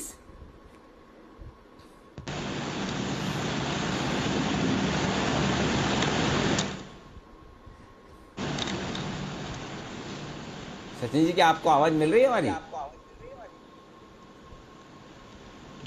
हेलो, अच्छा किरण जी है क्या? जरा किरण जी से जी, Kiran ji okay okay okay Sachin ji से आवाज हम संपर्क करने की कोशिश करेंगे, लेकिन आइए तब तक वेंकीज के चार्ट्स पर एक बार राय ली जाए। देखिए बंसल जी जरा वेंकीज के चार्ट 3190 दौड़े जा रहा है स्टॉक।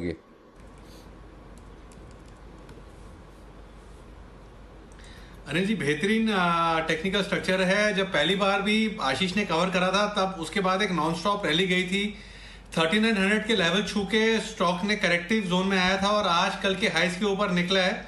अभी टू प्रीमेच्योर है, बट साइंस हैं कि शायद जो बड़ी करेक्शन देखी थी हमने 3900 से 3100 तक की, वो शायद खत्म हो रही है। 3064 एक सपोर्ट है, तो जिनके पास है होल्ड करे। इन स्तरों पर भी स्टॉक के अंदर निवेश किया जा सकता है। और शॉर्ट टर्म में नेक्स्ट रेजिस्टेंस आता है 3350 तक का रेजिस्टेंस आता है, तो जिनके पास है होल्ड करे और नई खरीदारी भी इन स्तरों पे की जा सकती है। और अनिल जी एक सवाल है आपके लिए। जी जी पूछिए, सवाल पूछिए ना आप। हाँ नहीं अनिल जी देखिए, ये जो आप बोलते हैं ना कि टी टोटलर है, वेजिटेरियन है, तो अनिल जी वेजिटेरियन और टी टोटलर की रिसर्च और दूसरे व्यक्ति की अनिल जी रिसर्च नहीं होती है क्या? मेरे एक तो इंटरेस्ट होता है ना, देखो आप अगर इस तरह के प्रोडक्ट्स के ऊपर इस तरह के स्टॉक्स पे रिसर्च करेंगे तो हमेशा बायस माने जाएंगे, है कि नहीं? लेकिन अगर कोई दूसरा कर रहा है जिसका इंटरेस्ट बिल्कुल ना हो तो फिर वो अनबायस रिसर्च आती है कि भाई अंडे के दाम बढ़े घटे हमारा क्या लेन देना, ठीक है, तो आशीष का कोई लेन देना है नहीं, तो वो रिसर्च जो निकल कर आती है वो एकदम अनबायस्ड आती है, बस वैसे ही है। अच्छा इससे एक चीज याद है, रिसर्च तो अपनी जगह है, लेकिन किरण जी मतलब आप इन सबके एकदम सच्चे दोस्त निकले। आपकी कोई अच्छाई ये लोग सीखे नहीं सीखे, लेकिन आपसे ये सब लोग म्यूट करना सीख गए। हर रोज एक दो लोग म्यूट करते हुए पाए जाते। क्या क्या सिखाया आपने इन लोगों को? नहीं कैसे हो गया अनिल जी, पिछले 2 हफ्ते पहले सचिन जी मेरे पास आए थे ऑफिस में, उन्होंने मुझे पूछा कि क्या करते हो, तो मैंने उनको सिखा दिया। अभी सीखना नहीं सीखना सचिन जी के हाथ में है अनिल जी। वाह वाह, ये बात तो सही है। सच्चे दोस्त वही होते हैं जो बाकी अच्छी बात सीखे नहीं सीखे, दूसरी चीजें जल्दी सीख जाते हैं। तो आपकी दोस्ती बरकरार रहे, बहुत बढ़िया। ये बिल्कुल सचिन जी के लिए BTS डबल टी का।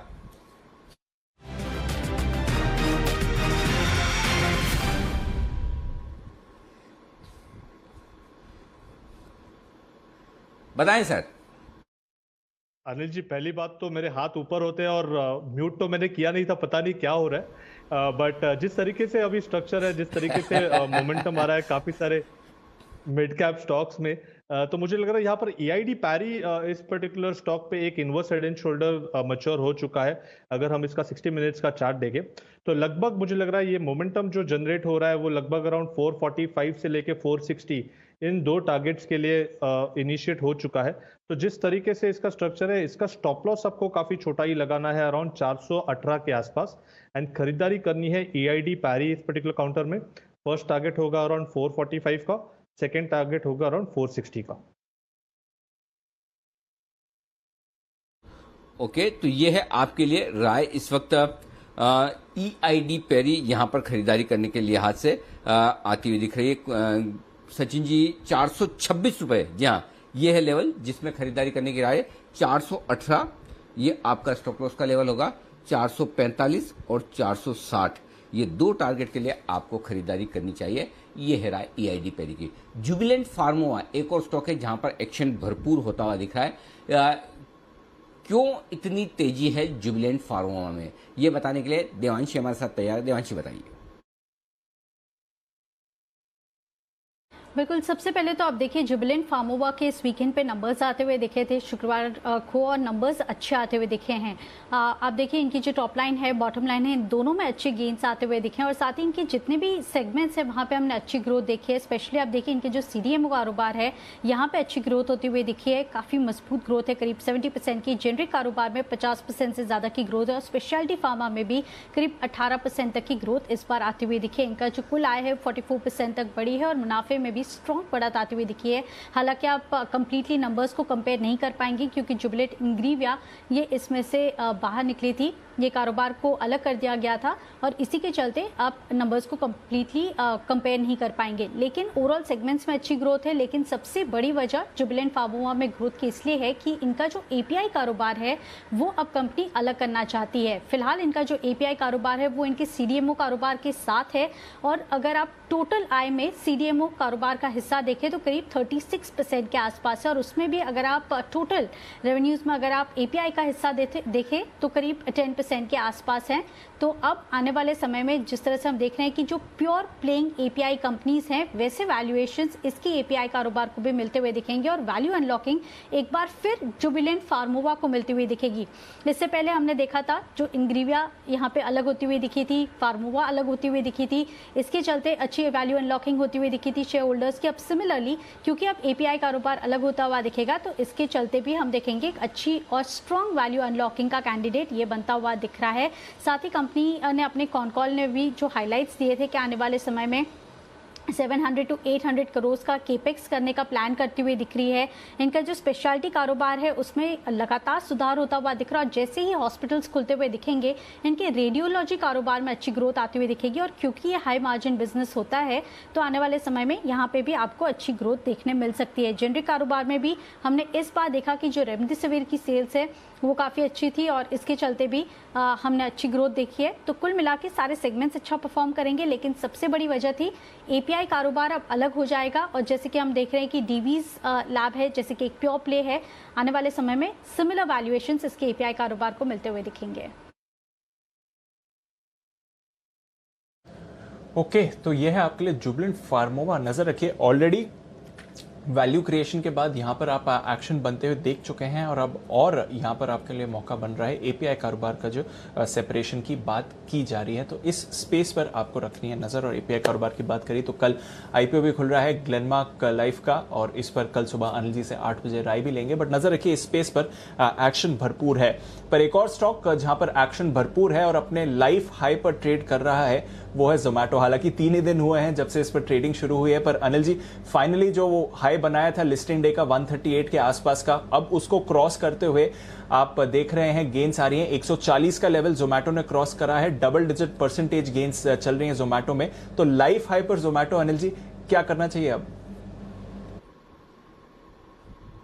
दौड़ लगाएगा स्टॉक ये दीपक, क्योंकि अब जो इनिशियल सप्लाई होती है ना लिस्टिंग पर, वो सप्लाई खत्म हो चुकी है। और कोई भी स्टॉक जो लिस्टिंग पर अपने लिस्टिंग के दिन के हाई के पार जाकर बंद होने की कोशिश करे, अगर आज ये 138 139 के ऊपर बंद होता है, इसका मतलब क्लियर कट है कि जो शॉर्ट टर्म ट्रेडर्स थे जिन्हें लिस्टिंग पर बेचना था वो सब बेचकर निकल चुके हैं, और जो मजबूत लॉन्ग टर्म इन्वेस्टर्स है वो स्टॉक में एंटर किए हैं। तो ऐसे में यहाँ अगर आज 139 रुपए के ऊपर बंद होता है, जो कि पूरे चांसेस है 3-20 हो चुके हैं, तो ये स्टॉक कमाल करने के लिए तैयार होता हुआ दिख रहा है। आराम से ये 175 180 की तरफ बढ़ सकता है। शॉर्ट टर्म टारगेट कल परसों के लिए आप 150 के लेकर चलें, और पोजिशनल टारगेट आपके 175 180 के होने चाहिए, क्योंकि बेसिकली बात वही है कि लिस्टिंग के बाद जो एक्शन होता है, जो डिलीवरी मार्क होती है, वो डिलीवरी आपकी सारी कमजोर ट्रेडर्स की तरफ से निकल जाती है और लॉन्ग टर्म मजबूत इन्वेस्टर्स आते हैं। तो जोमेटो यहां से भी कमाल दिखा सकता है। इस बीच एसबीआई लाइफ के दीप नतीजे आते हुए दिख रहे हैं। मुनाफा 390 करोड़ से घटकर 223 करोड़। आजकल इंश्योरेंस कंपनी के सबके नतीजे कमजोर आते हुए दिख ही रहे हैं। तो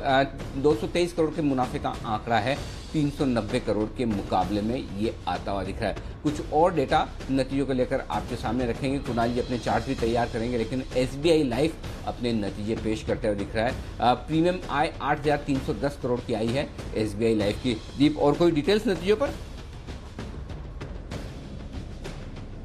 बिल्कुल सर, और यहाँ पर भी प्रोविजनिंग का ही इम्पैक्ट आपको आते हुए दिख रहा है थोड़ा थोड़ा। अगर आप देखें, थोड़ी मैं डिटेल्स निकालने की कोशिश कर रहा हूँ, क्योंकि हमारा अनुमान 320 करोड़ का था, तो उसके हिसाब से देखें तो काफ़ी निराशाजनक इनका ओवरऑल मुनाफे का फिगर आते हुए दिख रहा है, जो 223 करोड़ का आपको इस समय आते हुए दिख रहा है। और यही एक फैक्टर है जिसकी वजह से आप थोड़ी यहाँ पर कमजोरी बनते हुए देख रहे हैं। जो हमने देखा एचडीएफसी लाइफ के भी नतीजों में वही था कि थोड़े प्रोविजंस इनको बढ़ाने पड़े थे, जिस तरह से कोरोना के काल में क्लेम्स बढ़ते हुए दिखे थे। ओवरऑल प्रीमियम आय देखें तो 7,590 करोड़ से बढ़कर 8,310 करोड़ की आपको आती हुई दिखी है, जो हमारे अनुमान के एकदम मुताबिक है। तो प्रीमियम आय एकदम अनुमान मुताबिक आती हुई दिखी है sir. Value of new business की बात करें तो यहाँ पर भी आपको 52% की बढ़त ही आती हुई दिखी है। सॉल्वेंसी रेशियो भी इनके अच्छे ही हैं, बस ये मुनाफे का ही फिगर है जो थोड़ा डिसअपॉइंटिंग लग रहा है जहाँ तक सवाल है इनके नतीजों का।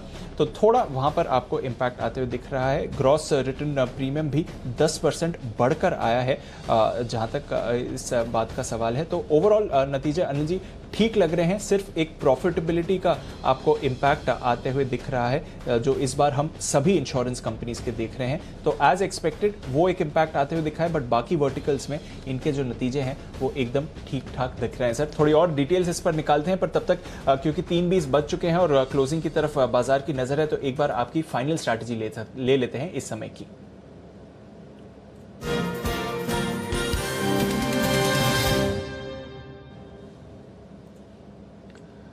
अनिल जी, निचले स्तरों से बढ़िया रिकवरी है डाउ फ्यूचर्स में। शो की जब हमने शुरुआत करी थी तो लगभग 350 पॉइंट्स की गिरावट देख रहे थे। अभी 1 घंटा पहले 225 पॉइंट्स नीचे थे डाउ फ्यूचर्स, 200 पॉइंट्स, अब सिर्फ 125 पॉइंट्स नीचे हैं डाउ फ्यूचर्स। तो वहां पर आपने एक अच्छी रिकवरी बनती हुई देखी है सर। नैस्डैक फ्यूचर्स अब एकदम सपाट हो गए हैं, तो वहां पर भी रिकवरी आई है। यूरोप के बाजारों में सुस्ती है, बट यहाँ पर निचले स्तरों से थोड़ी रिकवरी आती हुई दिखी है। तो ओवरऑल अनिल जी, यूरोप और यूएस फ्यूचर्स सुस्त हैं, बट निचले स्तरों से रिकवरी भी आपने देखी है। क्या करके जाएं सर? दीप, आज है ना न्यूट्रल रहते हैं। कोई भी पोजीशन तेजी या मंदी की फ्रेश बनाने का मन नहीं, क्योंकि इसका रीजन ये कि जिन लेवल्स पर डाउ फ्यूचर्स हैं, कहना मुश्किल है कि ट्रेडिंग सेशन वहां का कैसा रहेगा, क्योंकि 250 पॉइंट ऑलरेडी आप शुक्रवार को देख चुके हैं। आज थोड़ा 100-125 नीचे हो सकता है, कमजोर बंद हो जाए तो कल नीचे एक मौका मिले खरीदने का, या हो सकता है मजबूत भी हो जाए। तो कहना थोड़ा मुश्किल है। हमारे बाजार भी 15,825 के आसपास बंद हो रहे हैं, 34,900 35,000। तो जो हम बात कर रहे थे कि 15,800 के नीचे नहीं जाएगा, 34,900 के नीचे नहीं जाएगा, एग्जैक्टली वही है। तो बहुत क्लियर कट व्यू नहीं बन पा रहा है कि आज अमेरिका में किस तरह का ट्रेड हो सकता है, कल सुबह कैसा खुलेंगे। तो सिंपल है, जो आपकी पोजीशन है वो बनाए रखें। लॉन्ग पोजीशन है आपकी तो 15,700 का पुट खरीद लीजिए। शॉर्ट पोजीशन आपकी है तो 16,000 का कॉल खरीद लीजिए आउट ऑफ द मनी का, ताकि आपकी प्रीमियम कम लगे, वो आप कर सकते हैं।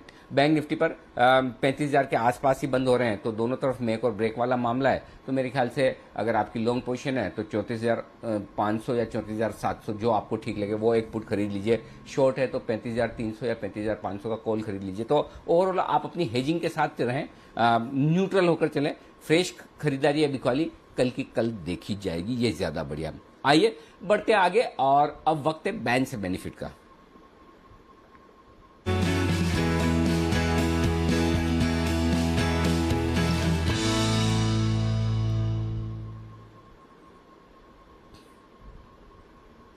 और इस बीच आशीष बताएं हमें, उससे पहले आशीष वेदांता के रिजल्ट्स आते हुए दिख रहे हैं। एक बार मैं जल्दी से रिजल्ट्स पहले बता दूं, रुकिएगा आप। वेदांता के रिजल्ट्स 4,220 करोड़ का मुनाफे का आंकड़ा आता हुआ दिख रहा है। हमारा अनुमान 4,922 करोड़ का था, तो हमारे अनुमान से मुनाफे का आंकड़ा थोड़ा कम है।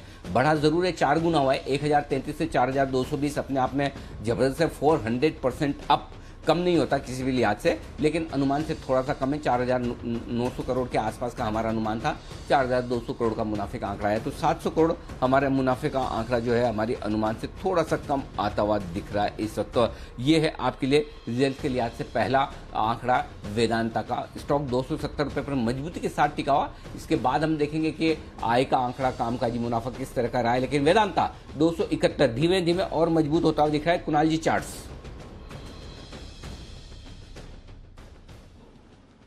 अनिल जी बहुत ही जबरदस्त चार्ट है। आज सवेरे से अनिल जी मेरी नजर है वेदांता पर, और मैं वेट कर रहा था कि कुछ मोमेंटम बने स्टॉक में। तो जैसे ही ये 273.50 के लेवल्स को फ्यूचर्स में पार कर लेता है, इसमें एक फ्रेश ब्रेकआउट आएगा। मुझे लगता है कि वेदांता में काफी बड़ी तेजी बननी चाहिए।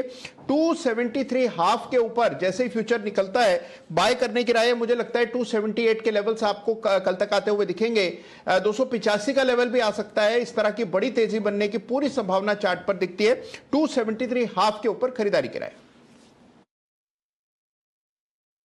ओके, 273 हाफ के ऊपर खरीदारी करें और उसकी तैयारी होती दिख रही है। कुणाल जी के लेवल्स तो गजब ही है माशाल्लाह, एकदम जबरदस्त। M&M फाइनेंस में भी नतीजों के बाद जो रिजल्ट्स के लेवल दिए 144 के एग्जैक्टली स्टॉक वहां पहुंचता हुआ दिखा है। वेदांता भी 273.50 के ऊपर निकलने के बाद भरपूर तेजी दिखाएगा, ये कुणाल जी का मानना है। आइए बैन से बेनिफिट में जल्दी से एक बार आशीष से पूछ लें। आशीष बताइए कौन से स्टॉक्स हैं जो बैन में आने जाने को तैयार हैं। अनिल जी फिलहाल 5 स्टॉक जो है बैन में नजर आएंगे। 5 में से अगर आप देखें तो एक स्टॉक ऐसा है सन टीवी, जहां पर मार्केट वाइड पोजीशन लिमिट जो है 80% से घट गई है, 79% हो गई है। तो सन टीवी तो बैन से बाहर आएगा। इसके अलावा अगर देखा जाएगा तो 3 स्टॉक ऐसे जिनके मार्केट वाइड पोजीशन लिमिट ने 95% के आंकड़े को क्रॉस कर दिया। इंडियाबुल्स हाउसिंग फाइनेंस 103% हो गई है मार्केट वाइड पोजीशन लिमिट, तो स्टॉक बैन में आएगा। सेल यहाँ पर भी अगर आप देखें तो सिमिलर है, 103%। और तीसरा स्टॉक है NMDC, जिसकी फिलहाल अगर आप देखें तो मार्केट वाइड पोजीशन लिमिट है 98%। तो इंडियाबुल्स हाउसिंग फाइनेंस, सेल और NMDC, इन तीनों स्टॉक की एंट्री हो सकती है। सन टीवी जो है बैन से बाहर आएगा।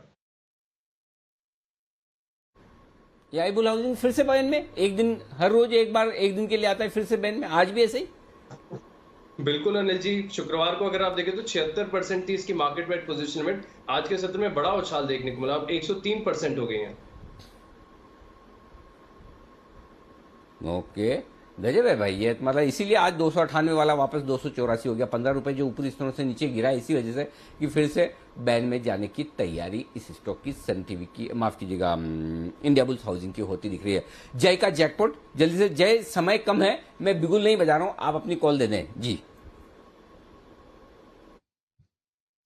जी अनिल जी, ONGC का 115 के स्ट्राइक का कॉल ऑप्शन खरीदना है। ONGC का 115 के स्ट्राइक का कॉल ऑप्शन 85 पैसे पे मिल रहा है अनिल जी, इसको खरीदना है। यहाँ पे स्टॉप लॉस प्लेस करना है 25 पैसे का, सो रिस्क लगभग रहेगा 60 पैसे का। टारगेट ऊपर में अनिल जी जो यहाँ पे बनकर आ रहा है that would be 1.6 first target, second target बनेगा 2.20 का। जो हिसाब से ये स्टॉक का एक सेटअप है और जो हिसाब से एक गैप अप ओपनिंग देखने मिली थी डेली चार्ट्स के ऊपर, जो हिसाब से एक बुलिश आइलैंड पैटर्न फॉर्म हुआ है जी, मुझे ऐसा लग रहा है कि ये स्टॉक में जो 1-2 दिन से हमें प्रॉफिट बुकिंग देखने मिल रही है should be utilize as a buying opportunity. Okay, तो ONGC का कॉल ऑप्शन खरीदें, ये है जय के लिए, जय की तरफ से राय। सुमित जी का भी सुपर हिट है बिना बिगुल वाला। सुमित जी बताएं कौन सा स्टॉक है आपके रडार पर।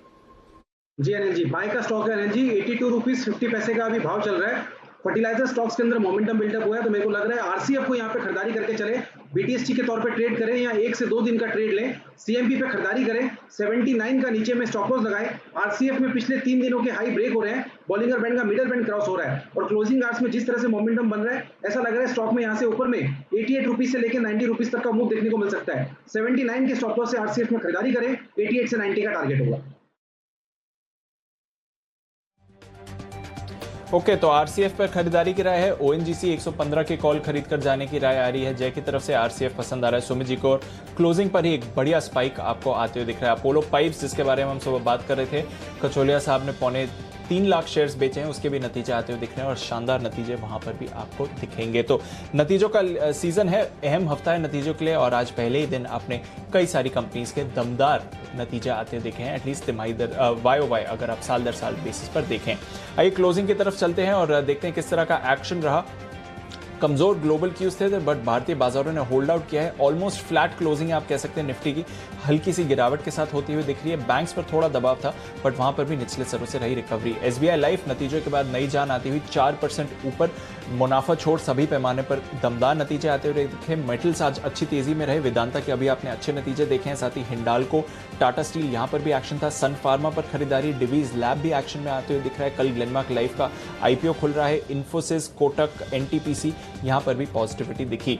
ब्रेथ हालांकि निफ्टी की खराब थी, ज्यादा गिरावट हुई है कई सारे काउंटर्स में। JSW स्टील अच्छे नतीजों के बाद मुनाफा वसूली। रिलायंस इंडस्ट्रीज एकदम वैसा ही, अच्छे नतीजों के बाद मुनाफा वसूली। SBI, BPCL, Tech Mahindra, Bharti Airtel, Tata motors नतीजों से पहले थोड़ा सुस्त। इंडसइंड बैंक, मारुति और नतीजों से पहले L&T पर भी हल्की सी गिरावट देखी है, कोई ज्यादा भारी गिरावट नहीं है। टॉप लूजर JSW स्टील 2% से कम की गिरावट के साथ बंद होते हुए दिखा है। वायदा कारोबार में भी आपने देखा काफी सारा एक्शन बना हुआ था। नवीन फ्लोरिन नतीजों के बाद एक बड़ा ब्रेकडाउन इस काउंटर पर आते हुए दिखा, 6-6.5% नीचे, पर अपोलो हॉस्पिटल्स में थी अच्छी खरीदारी, 4.5% ऊपर। एम्फेसिस में अच्छी खरीदारी दिखी। फेडरल बैंक, सारे सीमेंट स्टॉक्स परफॉर्म कर रहे हैं। रैमको सीमेंट पर आपने पॉजिटिविटी दिखी। डॉक्टर लाल और मेट्रोपोलिस डायग्नोस्टिक स्टॉक्स में एक्शन, और सेल हालांकि वापस बैन में आ सकता है पर 2% ऊपर काउंटर आज बंद होते हुए आपको दिखा है। और कैश मार्केट्स में तो जबरदस्त एक्शन था ही। जोमैटो लगातार तीसरे दिन लिस्टिंग के बाद इस काउंटर में तेजी, नए हाई पर क्लोज होता हुआ 140 का लेवल। कैप्लिन 20% का सर्किट इस पर लगता हुआ। इंडो काउंट, अल्काइल अमीन्स, गुजरात फ्लोरो, बालाजी अमीन्स, BSE और CDSL में अच्छा एक्शन। SBI कार्ड्स नतीजों के बाद यहां पर भी तेजी, 6% ऊपर आज हमने मैनेजमेंट से बात करी थी। फिलिप्स कार्बन दमदार नतीजे यहां पर भी, और कोरोमंडल यहां पर भी तेजी बनती हुई दिखी। तो अनिल जी, इंडेक्स लेवल पर हल्की सुस्ती सर, 15,800 के ऊपर निफ्टी ने क्लोज कर दिया है, 34,900 के ऊपर बैंक निफ्टी में, पर ब्रॉडर मार्केट्स, कैश मार्केट्स, नई लिस्टिंग्स पर एक बार फिर से दमदार एक्शन सर। बिल्कुल, तो दमदार एक्शन रहा है। फाइनल क्लोजिंग लगभग इन्हीं लेवल्स के आसपास आएगी, क्योंकि आखिरी आधे घंटे में थोड़ा सा दबाव रहा है, तो बहुत ऊपर क्लोजिंग होने की संभावना कम। फाइनल क्लोजिंग आपके सामने रखेंगे, लेकिन उससे पहले रख दें आज शाम का विशेष कार्यक्रम आपके सामने। शाम को 5 बजे आपकी खबर, आपका फायदा, और आज का फोकस है फिर से कोरोना पर। कोरोना के कम होते हुए मामलों के बीच दिल्ली सरकार ने राजधानी में ज़्यादातर चीज़ें खोलने को मंजूरी दे दी है। मॉल खुलेंगे, मल्टीप्लेक्स खुलेंगे, रेस्टोरेंट सब रात 10 बजे तक खुले रहेंगे। दिल्ली में मेट्रो और DTC बसें भी अब 100% कैपेसिटी पर चलेंगी। कई राज्यों में आज से स्कूल खुले हैं। महाराष्ट्र सरकार भी उन सभी लोगों को रियायत देने पर विचार कर रही है जिन्होंने वैक्सीन के दोनों डोज लगवा लिए हैं। लेकिन तीसरी लहर के खतरे के बीच में क्या ये वक्त सही है अनलॉक और ओपन अप करने का, या फिर थोड़ा इंतजार करने की जरूरत है? हमारे खास मेहमानों से इसी मुद्दे पर करेंगे बातचीत। आज हमारे साथ होंगे, न्यूयॉर्क से जुड़ेंगे कोविड-19 के रिसर्चर डॉक्टर धीरज कौल साहब, ICMR में एपिडेमियोलॉजी के पूर्व हेड डॉक्टर रमन गंगाखेड़कर साहब हमारे साथ होंगे, और दिल्ली के cancer surgeon doctor Anshuman Kumar साहब होंगे। आज का टॉपिक है, डिस्कशन का विषय है, अनलॉक जरूरी या जल्दबाजी। इसके अलावा हम शाम को 6:30 बजे एक विशेष शो करेंगे मनी गुरु में। म्यूचुअल फंड्स आपके पोर्टफोलियो को डाइवर्सिफाई जरूर करता है और साथ ही इन्वेस्टमेंट में आपकी जोखिम को कम करता है, लेकिन म्यूचुअल फंड की स्कीम एक और अलग तरह की स्कीम है, वो फंड ऑफ फंड्स। तो ये फंड ऑफ फंड्स क्या है और इसके जरिए आप इंटरनेशनल मार्केट में किस तरह से इन्वेस्ट कर सकते हैं और किस तरह से इंटरनेशनल फंड को भी अपने पोर्टफोलियो में जोड़ सकते हैं, ये किस तरह से काम करता है, कहाँ इन्वेस्ट करता है, इसकी प्रोसेस क्या है, टैक्स कितना लगता है, रिटर्न्स किस तरह से आते हैं, और साथ ही फॉरेन करेंसी के उतार चढ़ाव का क्या कुछ असर इस पर पड़ता है, इसी पर हम बात करेंगे। फंड ऑफ फंड्स का फंडा आज शाम 6:30 बजे जरूर देखिएगा। एक नई चीज़ें आपके समझ में आनी ज़रूरी है। रात 8 बजे इंडिया 360 डिग्री में हम बात करेंगे। एक तो कोरोना की आफत और उस पर मौसम की मार। ऐसे में आपको घूमने जाने के पहले 2 बार सोचना चाहिए, लेकिन फिर भी अगर आप जा ही रहें तो कुछ चीज़ों की सावधानी रखना ज़रूरी है। क्या है वो बातें जिनकी सावधानी आप रखें, इस पर हमारी कवर स्टोरी है रात 8 बजे इंडिया 360 डिग्री पर। टूर पर टेक केयर, क्या क्या बातें हैं जिनका आपको ध्यान रखना है। आज से कई राज्यों में स्कूल खुल गए और स्कूल खुलने के बाद अब थोड़ा सा डिस्कशन भी चल रहा है कि क्या स्कूल खोलने का फैसला सही है, थोड़ा इंतज़ार करना चाहिए। लेकिन जब खुल ही रहे तो सावधानियां क्या रखनी चाहिए ये समझ लीजिए। तो आज इसे पर होगी इंडिया 360 डिग्री में दूसरी कवर स्टोरी, खुल गए स्कूल हो न जाए भूल, ये भी ध्यान में रखिएगा। तो स्कूल को लेकर जो कुछ भी अब ओपनिंग अप होता हुआ दिखा है उसका ध्यान आप ज़रूर रखें। आइए, ये शाम का एक्शन है। अब फाइनल क्लोजिंग आपके सामने रख दूं बाजार बंद होने के बाद की किस तरह की क्लोजिंग आती हुई दिख रही है। 15,824 ये है निफ्टी पर क्लोजिंग 31 अंकों के नुकसान के साथ। अगर हांगकांग चाइना देखेंगे और डाउ फ्यूचर्स देखेंगे तो आपको लगेगा कि भाई हम तो बहुत ही अच्छे आराम से बच गए, ज़्यादा कुछ खराब हुआ नहीं। 110 पॉइंट नीचे डाउ फ्यूचर्स अभी भी है और सुबह एसजेएक्स निफ्टी 100-125 पॉइंट नीचे दिख रहा था, उसके मुकाबले में हम काफ़ी बेहतर रहे। बैंक निफ्टी 35,000 से थोड़ा सा नीचे 34,950 पर बंद हुआ है, मामूली से नुकसान के साथ 84 पॉइंट और 125 पॉइंट नीचे सेंसेक्स बंद हुआ है। ये आपके लिए आज का पूरा एक्शन क्लोजिंग के हिसाब से होता हुआ दिख रहा है। स्मॉल कैप और मिड कैप इंडेक्स में अब भी आज भी थोड़ी बहुत खरीदारी रही, तो वहाँ कहीं कोई चिंता की और दिक्कत की बात है नहीं। आइए, आप सभी से विदा लेने का वक्त है। चोपड़ा साहब, कुणाल जी, राकेश जी, वागले साहब, जय ठक्कर साहब, विश्वेश जी, किरण जी और कौन है, सचिन जी, आप सबका बहुत बहुत शुक्रिया। और सुमित जी, आपका विशेष शुक्रिया कि बर्थडे के दिन आप चाहें तो छुट्टी ले सकते थे, आराम से एंजॉय कर सकते थे, पार्टी रख सकते थे, हमें भी बुला सकते थे, लेकिन उसके विपरीत आपने सब काम करना उचित समझा। ठीक बात है, कोई बात नहीं, बाकी चीज़ें तो ठीक है, लेकिन पार्टी वाला काम आप अब भी कर सकते हैं। अभी भी आधा दिन बाकी है, तो उस पर ज़रूर से विचार करें और ना भी बुलाए तो एंजॉय जरूर करें। तो आपको एक बार फिर से जन्मदिन की बहुत बहुत बधाई और आप सभी से विदा लेने का वक्त है। मुझे और दीप को दीजिए इजाज़त। बने रहिए हमारे साथ जी बिजनेस पर। नमस्कार।